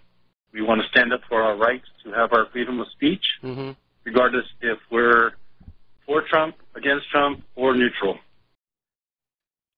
So we want to protect our American comrades in Berkeley. Okay, give us the time. And I am on the Trump side. Give us the time, date, and venue one more time. Okay, it is April 15th at the Martin Luther King Park in Berkeley, California, at 12 o'clock, high noon. Okay, I hope there's a really good turnout, and if there is, please send me pictures, and I'll post them here at whatreallyhappened.com. Yeah, I sure will. I sure will. All right. And I wanted to add one more thing. I wanted to give a shout-out for AB 757 here in California, and that's to change the concealed weapon laws, or to give people concealed weapon permits. The wording is may give concealed weapons permit. And we're trying to change that to shall be given a concealed weapons permit. Okay. So support AB 757. Call your congresspeople, your representatives, and let them know that they need to step up and change these gun. Good luck getting that done in California, especially with Pelosi and Feinstein and everything. All right, thank you very much for the information. We're going to let you go and switch over to Mark in North Carolina. Aloha, Mark. Welcome to the show. What's on your mind? Hey, Mike. Like, I wanted to talk to you about Teresh at first, but, you know, you brought up the thing about Trump now. What I think the problem is he thinks he's running a business. Yes. He wants people from different perspectives to come in, including these Goldman Sachs thugs and thieves, including people, like you said, never Trumpers, and even some Democrats like this guy, another Goldman Sachser, I think his name Gary Cohn. He thinks these people are going to be loyal to him because he's running a business. He's not running a business. You got to understand, if he keeps this up, this administration is going to go down in flames. I agree. No ifs, ands, or buts. He's also got to get rid of these generals. He's over enamored by these generals. What's his name? Mattis is basically a globalist. Yes. The other guy is even more of a globalist, belongs to CFR, the McMasters. And I don't know why for Homeland Security didn't hire Sheriff Clark of Milwaukee. And as a matter of fact, you should get rid of Comey right now and get Clark in here as FBI director. These are people who, just a guy who would be loyal to him. I'm absolutely in agreement with you. I'm absolutely in agreement. You know, Donald Trump spent his life in business, and he thinks the White House is just another business venture. And he comes from a world where if you hire somebody and you're giving them a paycheck, their first loyalty is going to be with you. That's not how Washington, D.C. works, and he needs to wake up and realize it. Now, I'm glad that they hunted down this leak, and they have transferred her out. But you know, Trump really needs to just grit his teeth. He knows the corporate media is going to excoriate him for it. In fact, the corporate media is out there saying, oh, this staff shakeup is proof that his administration is weak and crumbling. No, he was getting rid of a leaker, is what he was doing. But Trump's got to regain the initiative. If he keeps on playing defense, he's going to lose. Because when you're playing defense, you're fighting the fight the way the enemy wants you to fight, and you're already in trouble. You've got to regain the initiative, break out of the box. Got to show some leadership. Not business sense, leadership is what is needed now. Alex Jones seems to think that it's NATO acting on their own, putting more troops on the borders of Russia and all that. I don't could very well be. I think Trump should stop. No, I think Trump. No, I have to agree with Alex Jones on that one, that it could very well be NATO just acting on its own, because NATO understands the more they hype this Russian aggression, the more money and toys they get to play with. Because when you have, and again, this goes all the way back to Eisenhower, when you have this military-industrial complex, they hate times of peace. And they will work to start a war if for no other reason than to get more money, more promotions, more toys to play with. They are a power unto themselves. And just like we have a military-industrial complex here in the United States, which is very often acting contrary to the good of the nation and the will of the civilian leadership, NATO over in Europe, I would agree with Alex Jones on this one, that yes, NATO is probably doing this pretty much on their own, figuring it's easier to get forgiveness than permission. But right now they've got Donald Trump so busy, defending himself from all the slime coming out of the swamp, that he really cannot act decisively on any of this stuff. They've got him paralyzed with all this nonsense. Well, he's got to act decisively. All he has to do is give an order, get out, get American troops to leave. You want to put other NATO troops someday, that's up to you. We're getting American troops out of there right now, this minute. End of story. You don't like it, tough. Because this is the EU basically trying to keep itself together. It's also not only the military-industrial complex, it's that EU that's desperately. Yeah, you're exactly right. The European Union needs a Russian monster to scare all the member states into staying connected to Brussels. Meanwhile, the EU is really our enemy, while Russia is not our enemy. Yes. You heard what this guy Gunker or Hunker, whatever he said today, that he, huh? Yeah, we were going to talk about what he said a little bit further in the show, and he's definitely off his rocker. Or I mean, we've seen so many videos of him obviously drunk in public. There's a man with a definite. I just want to remind him about the Zimmerman letter. Okay, you know what the Zimmerman letter is, right? Please share it with our listeners. Yeah. Well, it was a letter that some some guy from the German Ministry of, I don't know if the Defense Ministry or what, wrote to the Mexican consulate, to the Mexicans, and said that if you help us and support us, we'll give you we'll give you your Western states back that the United States took from you. And that's one of the main reasons we got in the role. Now, I'm not sure that was the false flag in that, but I'm saying when this clown, Dunker or Junker, whatever his name is, has the gall to say something like this, just let him remember. And again, I don't want to remind people. People, share this with your friends. Russia, again, is not our enemy. They are our friend. They are against this globalism.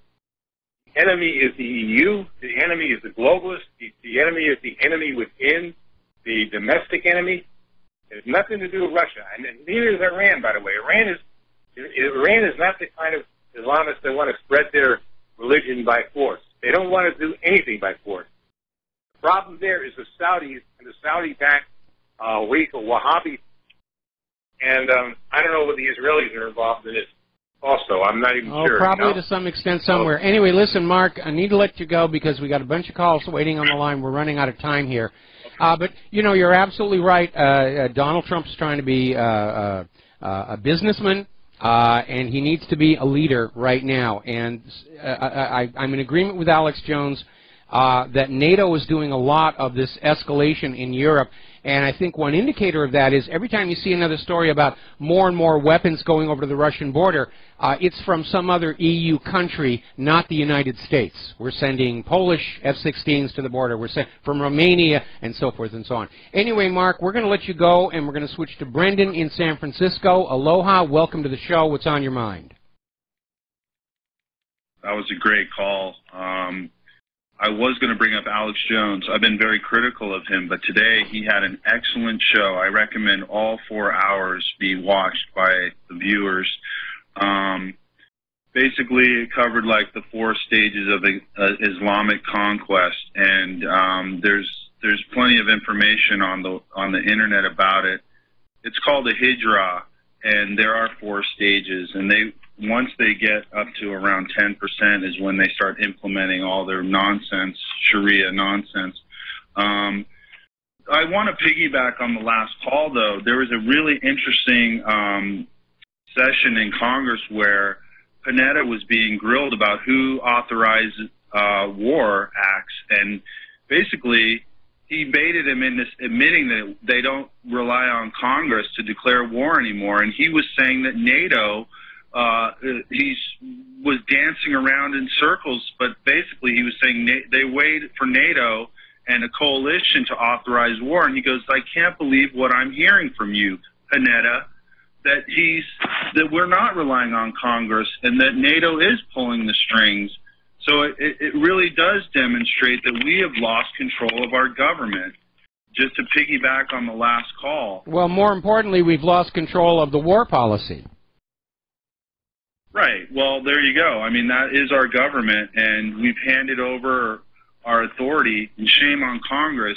But it looks like, to me, and this is kind of where I was calling for, was this whole immigration. And I just want to keep pushing on immigration, because once we lose this battle, it's over. I said yesterday we're getting attacked from left, right, and center, and I think this is where our focus should be. Trump is kind of letting this get away. We need to stop this now and point out our enemies, and Alex Jones did a pretty good job. He's not real critical of Israel, but I truly believe that Israel and Saudi Arabia and even the Catholic Church have colluded to destroy America, or the West. We'll call it the West, Europe included. And they're being quite successful, and they are accelerating their plans. Now, it's time to push back. And another product for the InfoWars store is tar and feather. We need to start tar and feathering these people. This woman that was leaking, she should be shunned. No soft landing for her. Kick her ass out on the street and tar and feather her. And next one up, you know. Well, certainly getting rid of this girl is a good start. It's going to send a message to everybody else on the staff. You know, you remember who it is you're actually supposed to be working for. But again, hopefully Trump is starting to wake up and realize that he's not in a business, he's in politics, and it's a completely separate world with completely different rules. Anyway, listen, we're going to let you go. We're going to take one more phone call from David in Los Angeles, then we're going to close the lines and get back to doing some news. David, what's on your mind today? Thank you, Michael. I've been listening to your show for a while, and it's my first time calling, and I enjoy listening to what you have to say. First thing first. My question is, regarding the two names that were released by the New York Times today regarding the sources. It's kind of frustrating to see that they have no shame in just releasing these names and going with their agenda. And then it's also kind of frustrating to see Trump not really being really hard on them, regarding the leaks that have been happening for a couple of past months. And my question to you is, where do you think this is going?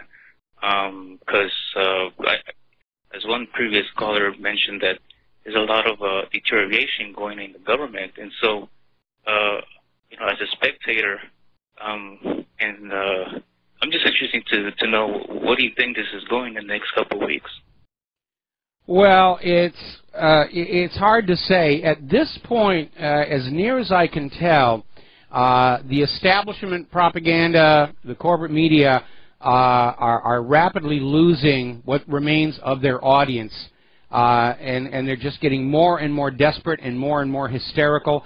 This article from the New York Times, which is trying to make newness going over to the White House to view classified information available only at the White House as some kind of collusion and obstruction to this hue and cry about Russia. I think people are turning off from that. We know the New York Times is in serious financial trouble. They've lost so many readers and so many advertisers. I think they're really starting to deconstruct themselves. And we're going to let you go. Got to take a break for commercials. We'll be right back. And aloha, America. Welcome back to the show. We're talking about the economic news.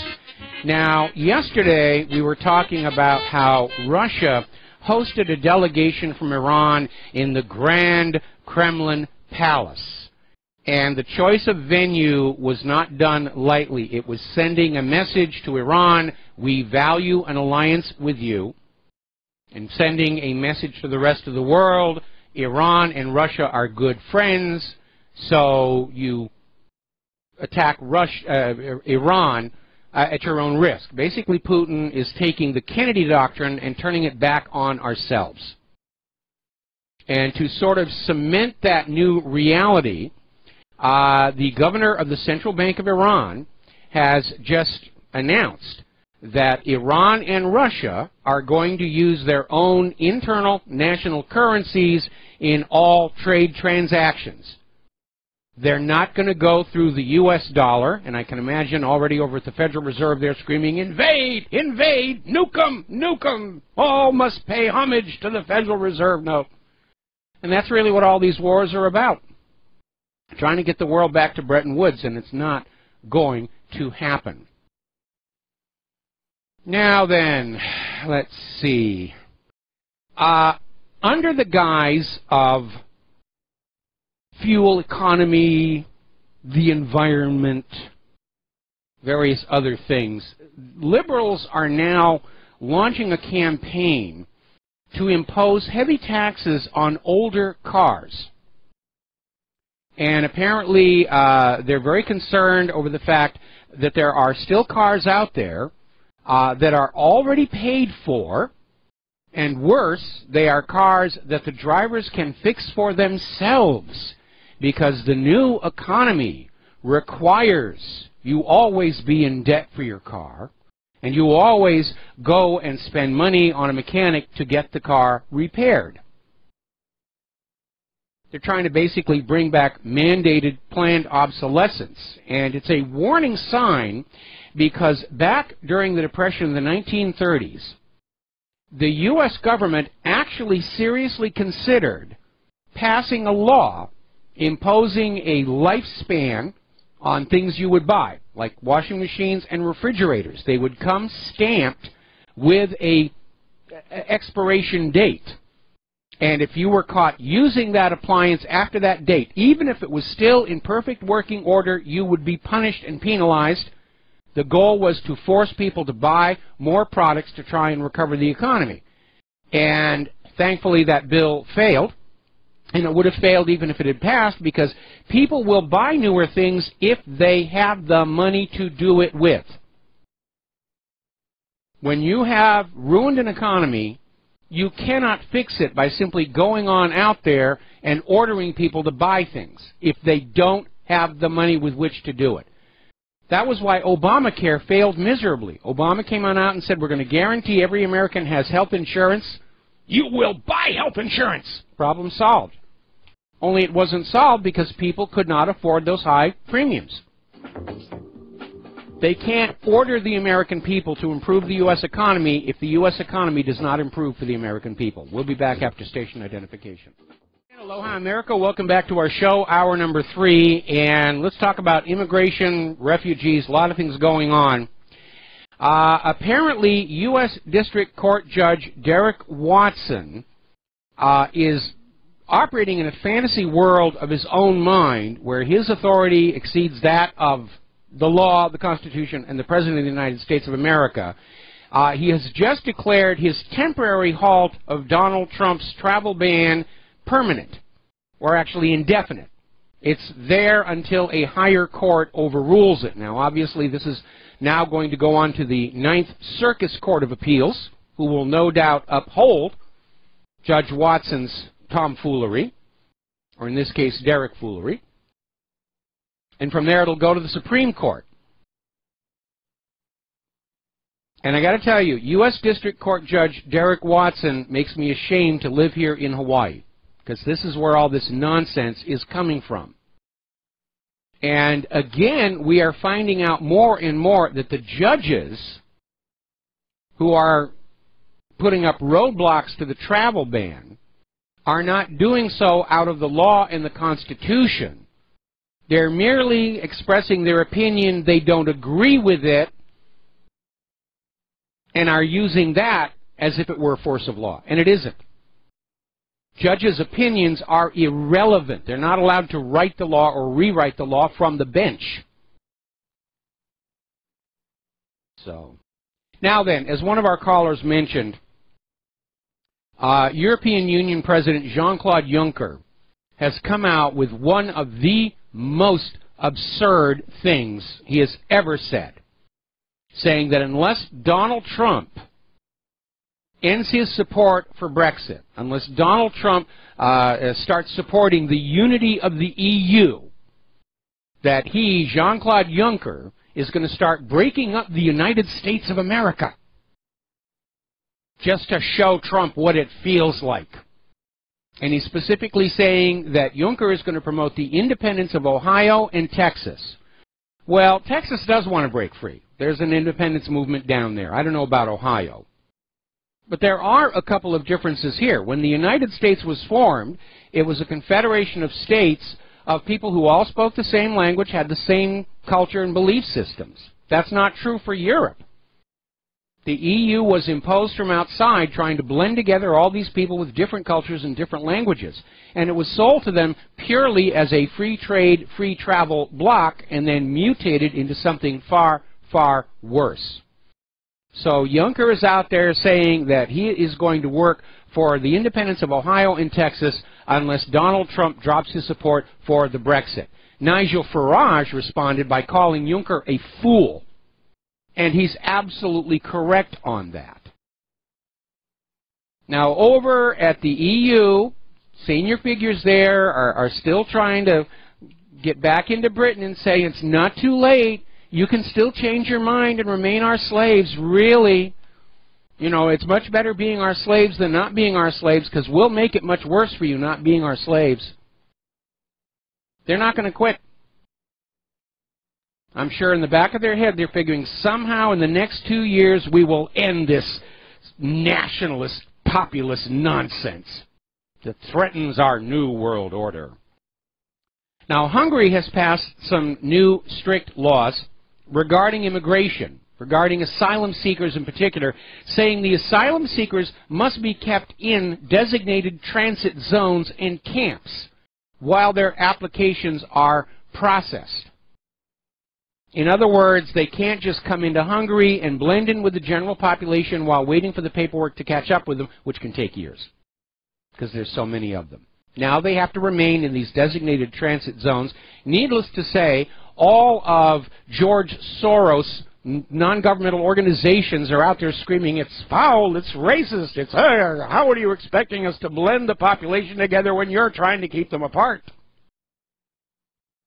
They're fighting an uphill battle because the leaders of 4 Central European countries are vowing that they are not going to go along with this open border relocation of Middle Eastern and African refugees, and they don't care how much they're fined by Brussels.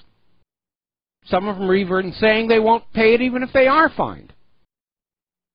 We're beginning to see the breakup of the European Union because Brussels has just grown way too big for its britches, and they've become abusive. It almost reminds me back in our own Declaration of Independence, where it says, experience has shown that people are disposed to suffer while evils are sufferable. But when a long chain of abuses and usurpations pursuing the same objective evinces a design to reduce them under absolute despotism, it is their right, it is their duty to throw off such government and provide new guards for their security. And that's what's happening in Europe. When Brussels abuses the predations of the European Central Bank were tolerable, people would just say, go along and say, okay, yeah, okay. But now we have European countries being driven into starvation by the predations of the private central bank, the ECB. We're seeing the nightmare of the refugee program, and Brussels crossed that line. The evils are no longer sufferable. And the Europeans are standing up and saying, enough. This isn't working. It's time for a change. Now, interestingly enough, we're going to do a quick shout out now to our on-air affiliates who are just now rejoining the network. Remember that attack in Berlin, this Anis Amri stole a truck and crashed it into a Christmas market, killed 12 people. It turns out there was a German state interior minister who blocked his deportation 9 months before the attack happened. And that is now coming on out despite the cover-up, and parliamentarians are saying that this guy needs to resign. He is clearly a security risk to the nation, as is anybody who works to bring in criminal immigrants to a population just because it serves the New World Order. The Scottish Parliament is now backing Nicola Sturgeon's demand for a new independence referendum, and I certainly hope that they have more safeguards against election fraud than they did the last time out, because the last time out they weren't even trying to hide the election fraud that was going on. So for the people of Scotland, you need to overhaul the election system and come up with something that you can have a high degree of confidence actually represents the will of the Scottish people. Because polls are showing the vast majority of the people of Scotland do not think that first independence referendum was conducted fairly and honestly. We were showing photos and videos of the fraud just taking place right out in the open. It's almost like the vote riggers didn't care. Yeah, we're stealing the election. What are you going to do about it? We know what William Wallace would do about it. Now, apparently down at San Diego, an attorney general from one of the Mexican states has been arrested for smuggling and distributing drugs over a period of years. These are charges filed by the state of New York earlier this month. Charges against Edgar Vetia, who is Nayarit's state prosecutor. and he's been arrested at the border. So the United States isn't the only nation whose government is itself steeped in drug money corruption. Now, here's something that's going to keep a lot of people up at night. There's this refugee who's been admitted to the United States of America. They took his fingerprints, and long after he has been released into the general population and nobody knows where he went, they found a match. The same fingerprints were all over this Iraq bunker that was used to hold hostages in terrible conditions. And this guy is now roaming the streets of America. Anyway. You know what this is? This is another breach of the contract. We obey the government, and in exchange, the government says they're going to protect us. Clearly, they have failed on that, haven't they? They have made us vulnerable to all these illegal immigrants and refugees who are criminals, rapists carrying contagious diseases. They have left all of our computer systems wide open to cybercrime. Where is the benefit to the American people from the American government? I actually don't see any. And that's why I keep saying we need a new cash for clunkers law, where we take our old, bloated, wasteful, inefficient government, we take it over to the trash yard, put it in the little machine and crunch it down to a steel coffee table, and then we all get a check for $50,000 with which to buy a new, smaller, more efficient government. That's what we need right now. Meanwhile, the U.S. is considering 100% tariffs on European Union goods. Trump is apparently ramping up a trade war, and Juncker's comments today are probably not going to make things any better.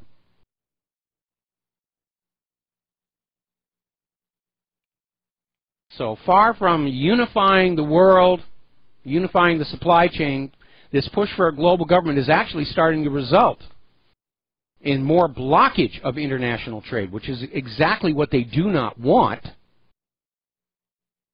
The agenda is seriously in trouble. Another article out of Investment Watch blog. What path will globalization take moving ahead into 2017? Are we going to witness the end of globalization? I think we're witnessing it right now. We're witnessing it right now. People do not want a global government. They can see how abusive and tyrannical national governments are. A global government would only be worse because there'd be no alternative. There'd be no restraint on them. At least in our present world, if you get sick and tired of the government where you are, you can move. And a lot of Americans are turning in their passports now and heading to other countries. Under a global government, that can't happen. You are stuck with whatever the ruling body wants to do to you. Thin out the population. We're running out of money for retirement. Let's start killing the old people. And there's nobody to stop them. Take the absolute worst myths about Hitler, Stalin, Pol Pot, blend them all together, and realize that if there is a global government, it is only a matter of time before such an individual seizes that golden throne of planet Earth. It will be inevitable.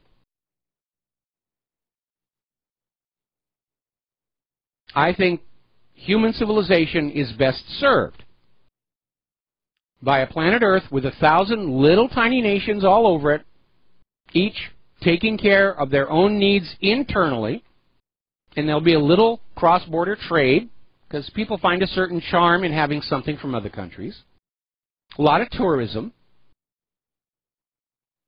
and no large empires trying to own it all.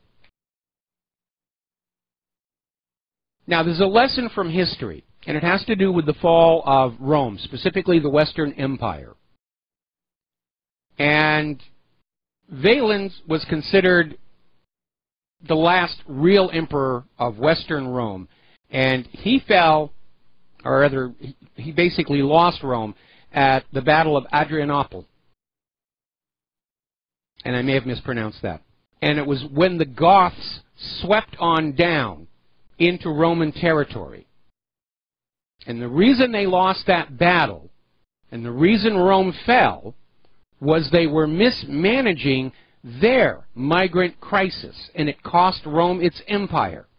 Because long before the Goths actually declared war on Rome, Goths were coming into Rome looking for shelter. And Rome said, sure, come on in. And that began a chain of events that led to the collapse of one of the biggest political and military powers the world has ever known. And maybe that's the plan. Maybe that's what Soros has in mind. Flood the refugees and immigrants into a country, eventually it'll collapse and make way for the global government and the new world order. Alrighty, moving along here.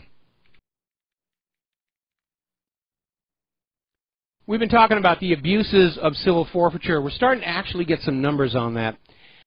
In the last 10 years, the Drug Enforcement Agency has seized $4 billion, with a B, from the American people.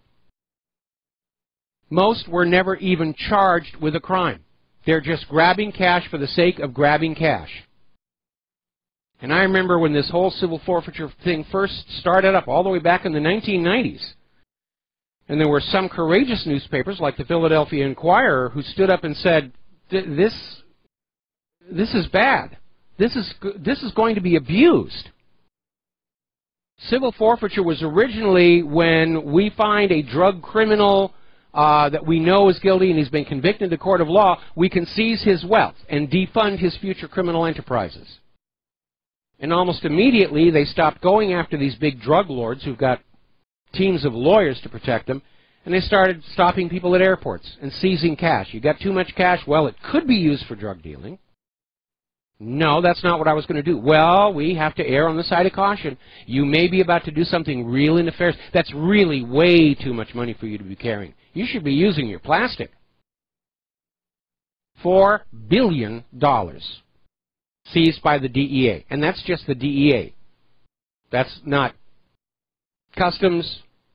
That's not ICE. That's not your local police department. The number is much, much worse. We're living under a government that is pillaging its own people to survive. And there is no difference between what the DEA is doing and what Sir Guy of Gisborne's soldiers were doing as they scampered across Nottingham just grabbing chickens and pigs and farmers' daughters whenever they felt like it. It's exactly that same mindset. Oh, there's something over there I want to have. I will just take it. The law says I can. His Lordship has blessed me with a charter saying I can take things from you, even though you have done nothing wrong. It's a return to Code Napoleon. We think you're guilty. Unless you can prove you're innocent, we are going to treat you as if you are guilty. And that's not what America's about. America is you are presumed innocent until the prosecutors provide proof beyond a reasonable doubt. Now, I'm happy to say that a lot of state governments are starting to pass laws pulling back on civil forfeiture, saying the police cannot take your property until they have convicted you of a crime. And that is an important first step. Now, out there in the arena of political correctness, there's this weird video, and we posted it to the front of whatreallyhappened.com, where the new feminist agenda is that men have no rights, no causes, no reasons. They should just do what we tell them to do. And this is the legacy of the late 1990s militant feminism. Now, the original feminist movement was about things we could all get on board with. Equal pay for equal work, equal access to education, equal access to credit. It all made sense to us. We could support that. And then all of a sudden, in the 1990s, feminism got hijacked. And it was all this, all men are rapists, and there should be male-only curfews. And it wasn't an attempt to bring equality and balance to the society, but to reverse it completely. And they're still pushing that. This idea that, men are just, dribbling genitals, and that's all they are. And the political correctness has just gone totally wacko. Apparently, according to Time magazine, there's a new book coming out just in time for the holiday season. It's called Santa's Husband. And the book portrays Santa as a gay man in an interracial relationship. Huzzah, huzzah, huzzah. And I'm sorry, I'm one of those guys who grew up with this image of a Mrs. Claus. But I mean, it really is getting ridiculous here. Apparently a school in North Hollywood is getting its budget cut because they have too many white students. We'll be right back. And aloha America, welcome back to the show. And we are just about 3.5 minutes away from the launch of SpaceX's latest flight, SES-10. And this one is significant because, as you know, SpaceX's model is a reusable launch vehicle that flies up into space, then comes on down and lands under rocket power. And they've been having some problems getting it to work, but they got it to work. This is the first flight that will use a first stage that has been on a previous flight. And, of course, this is what is hopefully going to make SpaceX more cost-effective. So we're waiting to see that come on up right now. Let's finish up on the political correctness thing before we take another phone call here. It really is ridiculous out there with this constantly being offended about various things here. Michael Moore, of course, is out there saying that Donald Trump's ending of Obama's climate regulations is going to end all human life on the Earth. The elementary school in California banned the game of tag because it's too dangerous. And then there's that one we talked about this, where the high school in Iowa, students wearing red, white, and blue for a basketball game were denounced as racist. Oh, you're hurting the feelings of the refugees and the illegal immigrants here. And it just goes on and on. I love this one over at Carleton University. They removed the scales from the gym because they didn't want the overweight people to feel bad. It really is nonsense. All right, we're going to take a phone call. Bob in Las Vegas, aloha. Welcome to the show. What's on your mind? Hi, Mike. Before I get to my question and comment, I just want to let you know your gift-wrapped copy of Santa's Husband is on the way. Well, thank you very much. I will certainly be showing it and sharing it with our people here. And you know, it is ridiculous. And I understand everybody likes to impose their own values on the traditional figures, but I think this really goes over the top. And if this book has any sales at all, it's probably going to be more as a joke than anything else. It might sell more books than It Takes a Village. Who knows? That's true. Well, anybody could sell more books than It Takes a Village. I was actually joking, but I am sending you a gift box with a couple books. Mike, your point about Syria and Crimea and the utter hypocrisy of the U.S. government, boy, I love that comparison you made. I mean, it's true. I mean, what's happening there, and you know what Michael Moore said about ending human life on Earth due to the pullback on the climate policies.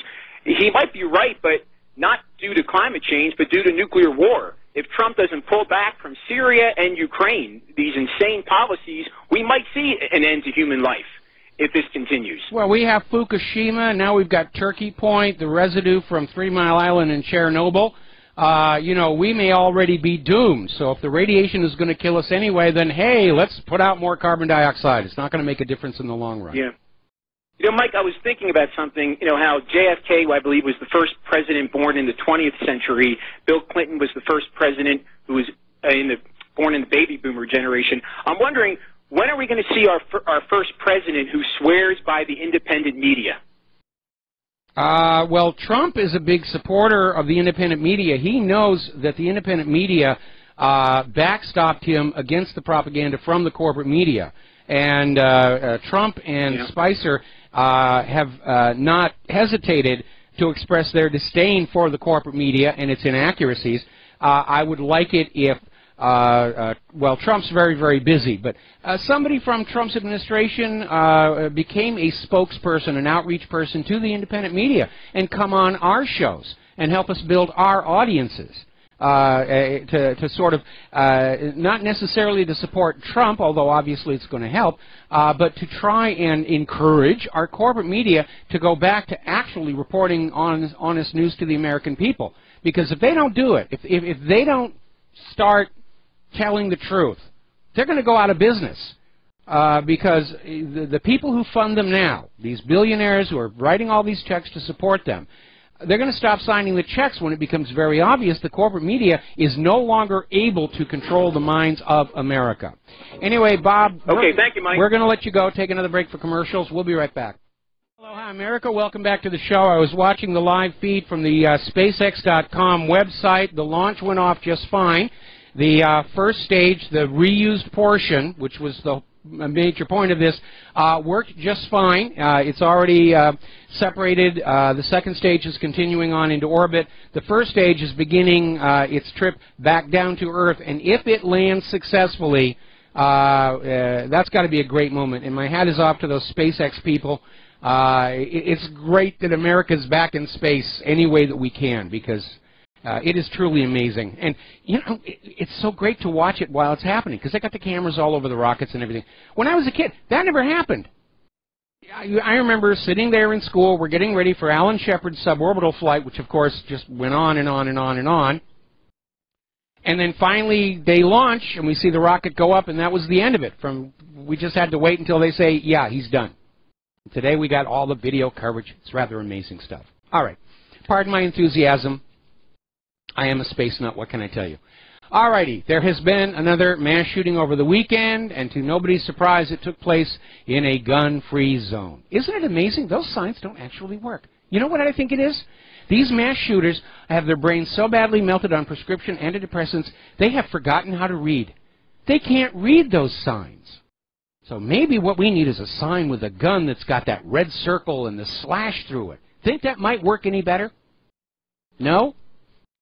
I have another idea. Instead of a sign that says gun-free zone, we have a sign that says warning to all rapists, burglars, and nutcases. 10% of the people in this venue are carrying concealed. You guess which ones. And I'll bet you a lot of this mass shooting problem would go away. Because by and large, these mass shooters do what they do in the full expectation that they're going to walk away from it. And they don't. Another one of these gun grabber stories. Apparently a 5-year-old girl has been suspended from kindergarten because she played with a stick that looked like a gun. And she didn't bring it to school. It was a stick in the schoolyard that apparently had the right angle where it looked like a gun, and she picked it up and was holding it like it was a gun. Instant suspension.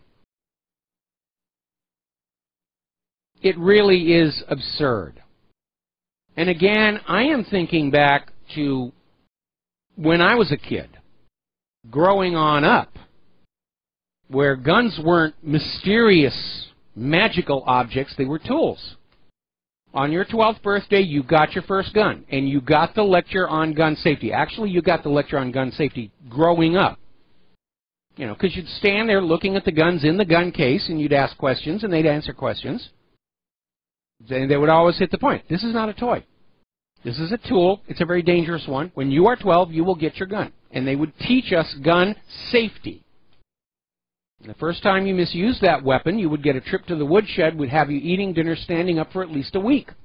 And we didn't have mass shootings.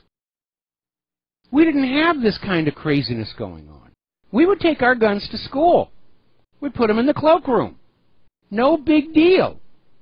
Because on the way home, it's farming country, the kids would stop off and chase the critters out of the farm fields.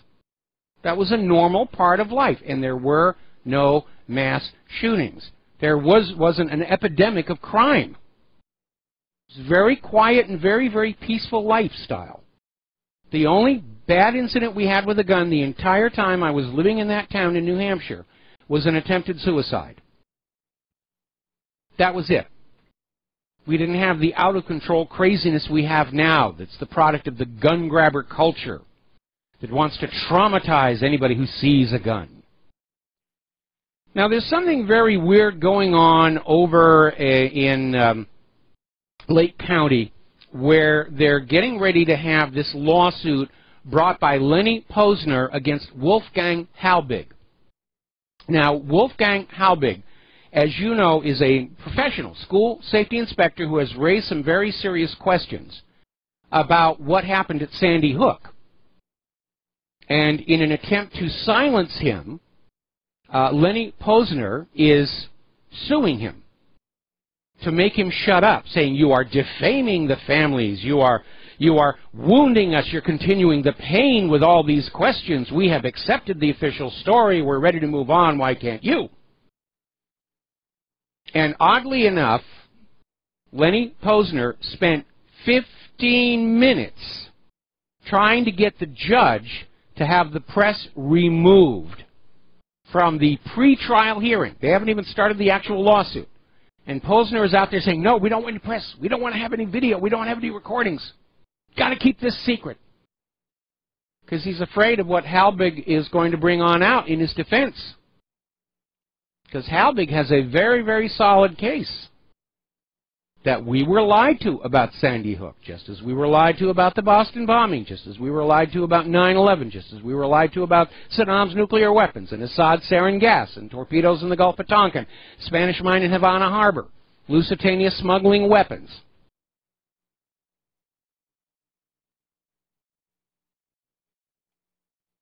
Now, there's a video on the front page of WhatReallyHappened.com of Democratic Representative Michael Capuano.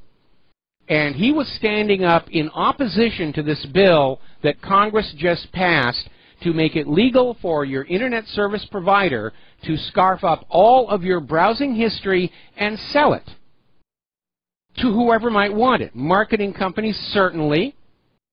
Blackmailers, maybe. There's no control. There's no restriction. And Capuano got up there and he made a very common sense argument about why internet privacy ought to be respected. And he starts out by saying, I bought underwear on the internet last week. I don't want anybody knowing what size underwear or color I'm wearing, but they're going to sell it to the marketers, and the marketers are going to hit me with more ads for underwear. Does that make sense? No, I just bought the underwear. I don't need to look at ads for more of it.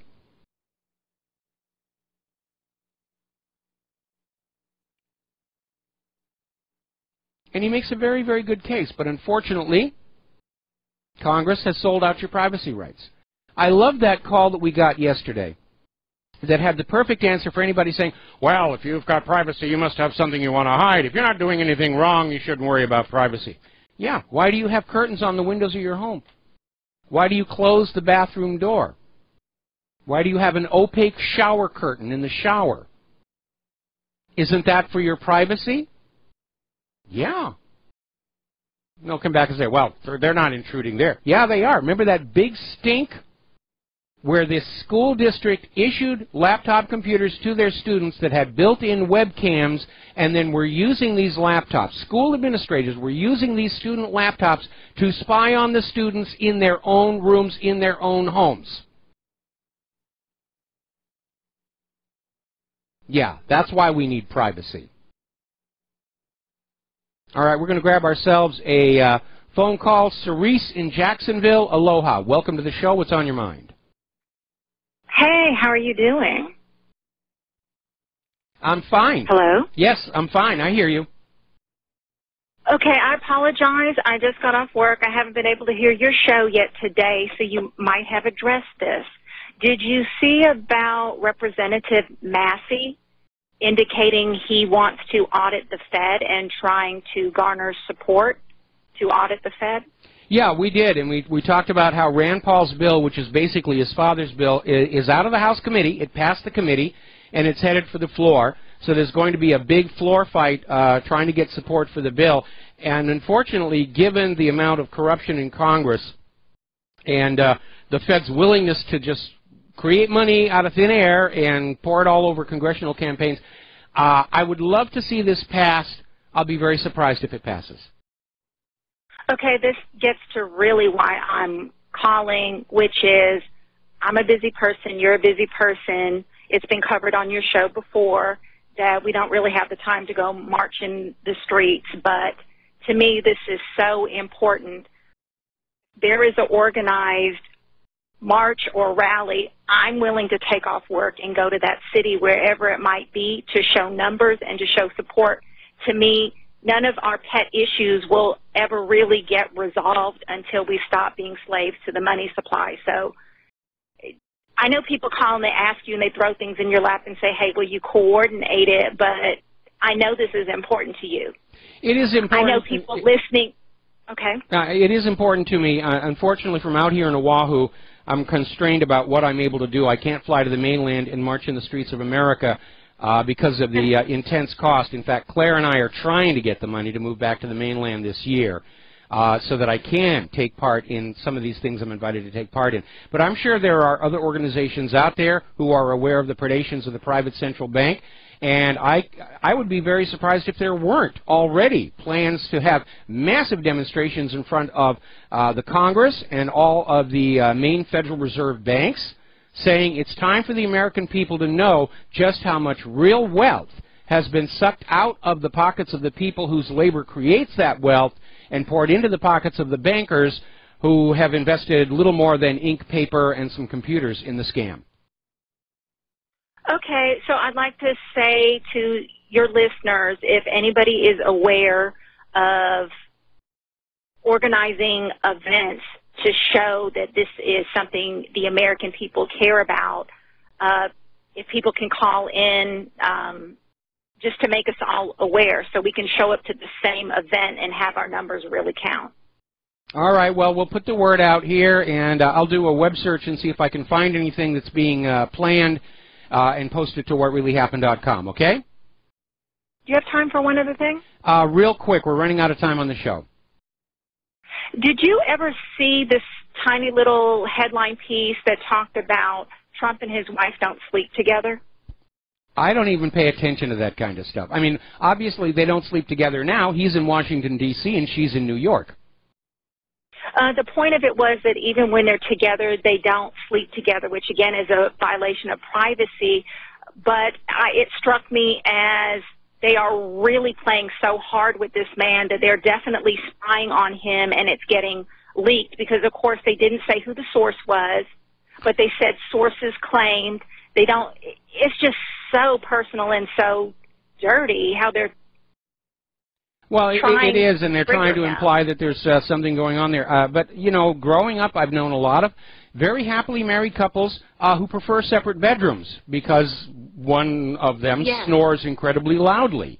And, you know, Claire and I are the other way. In fact, if I can't feel Claire next to me in the bed, I don't sleep very well at all. And when I'm having to travel away from her, I get real cranky real quick. But there are some couples who have separate bedrooms because of the snoring issue or because somebody has restless leg syndrome or just tossing and turning or maybe keeping odd hours. And they don't want to... We've observed how Trump is sensitive about these types of things, and I feel like they're pushing him so hard. He can be really prideful about these types of issues. Well, I think, you know, again, it's going to be hard to sell this idea that he has a right to privacy when Congress has just taken away ours. And that's a real problem. Anyway, listen, got to let you go. Okay, thank you. Bye. All right, we're going to switch over to Nick in Southern California. Aloha. Welcome to the show. What's on your mind? Aloha, Mike. I was calling about that internet privacy that you just brought up 5 minutes ago. Yes. And my question was, is there a way around that using proxy? Well, no. See, the problem is this privacy intrusion is at the ISP level, which is the first thing that you're going to when you go out of your computer. The first thing you go is to your ISP. And you can go from the ISP to a proxy server, but by then the ISP has already got your browsing data. Okay, well, shoot, if you can think of a way around that just pretty much circumvents the you know, the current way of doing things, I'd appreciate that. And then I sent you an email yesterday purely for humor with the Monty Python Money song. I don't know if you saw that or not. I missed it. I'll look for it, though. I mean, I was a huge Monty Python fan, so... Yeah, I sent it in the afternoon, and you know, it's got a big caption, humor, Monty Python, and I got a chuckle out of it. I thought you would like it. Well, I will look for it, and if appropriate, I will put it up there because I am a Monty Python fan, and it is rather scary how so much of what they had done back then was prescient and is actually manifesting today. But I'll take a look for that. Anyway, Nick, we're going to let you go. We're going to take one more phone call from Tom in Indiana. Aloha. Welcome to the show. What's on your mind? Aloha. Aloha. Nice to talk to you, man. I sent you some stamps. Anyway, what I wanted to tell you is I got some cop friends, and one of them knew a cop that lived in the next town from Sandy Hook. And when there was a call-out, he went to render assistance. He was stopped by the state police, and that state isn't that big where he didn't know every one of the state police cops. And at Sandy Hook, there wasn't a single state police cop that he knew. Yes. None of them. And he tried to render assistance. They told him to go away. We don't need you. And anyway, he caused a... Well, anyway, he went back to his own home district then and told them about it. And they fired the guy, and he couldn't get a job in the surrounding 3 states. I just wanted to tell you that. Yeah, that's how it works. I watched everything on Sandy Hook, and I think that's definitely a conspiracy against us. I agree. But thank you very much, and aloha. Aloha, thank you very much. Yeah, we live in an age of lies. That's how our government controls us. Hoaxes, frauds, deceptions, lies. That's how they do it. The story of this officer reminds me of the gentleman who married Claire and I. Just happened to be near Oklahoma City when that all happened. And drove on over, wanted to volunteer to help look for bodies. He had to show his ID 3 separate times. There were 3 cordons around the remains of the Murrah building, and he had to show his ID 3 times, and it was like, you know, an hour trying to get to the site. And, of course, all this time people are bleeding to death and dying under the rubble. And it was just so tightly controlled. And that right there tells you something wanky is going on. All right, we're going to close the phone lines for the rest of the show here and get back to the news here. If you have been seeing on social media all these stories claiming that Donald Trump has an incestuous relationship with Ivanka, it turns out they're all coming from the same source. There's a botnet that is just pouring these onto social media to try and get this piece of propaganda out there. Boy, the other side loves to play dirty, and the sooner Donald Trump realizes that, I think the better his administration is going to be. Going to take a break for commercials. Back with the last segment of our program after these few words. And aloha, America. Welcome back to the show. I was just checking in with the SpaceX website, and it looks like the communication satellite is on its way to geosynchronous orbit. So that part is doing really well. I haven't been able to find out if that first stage did successfully soft land or not, but at this point it's certainly looking like SpaceX knows what they're doing. And I imagine it's very exciting over there, a lot of fun.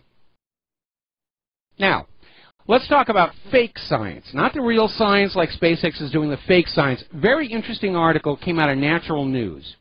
And it's talking about a big whoopsie over at Science Daily because it has 2 headlines, 2 stories based on the same exact science study that was published in the Journal of American Medical Association regarding vitamin D and cancer.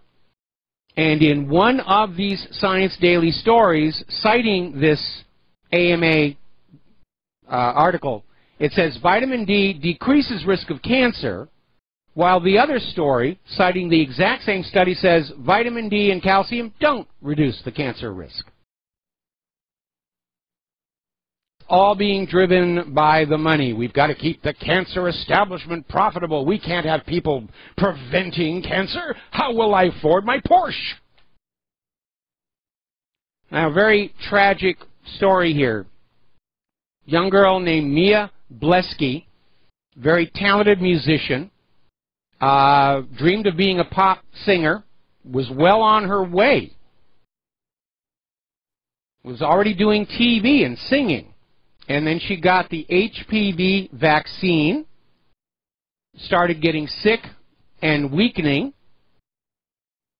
had an obvious adverse reaction that has now paralyzed her from the neck down, and it looks to be permanent.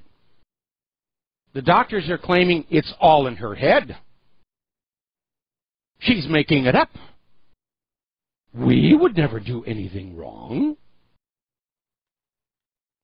Another article, LouRockwell.com, Vaccination Rethink. And it's harking back to a tragedy that happened in 1993, where 93,000 elderly Americans were vaccinated with a contaminated flu vaccine, and it killed them. And it was such a huge vaccine-related death, it actually caused the life expectancy of Americans to drop for the first time in 8 decades. And this was all covered up by health authorities and the news media.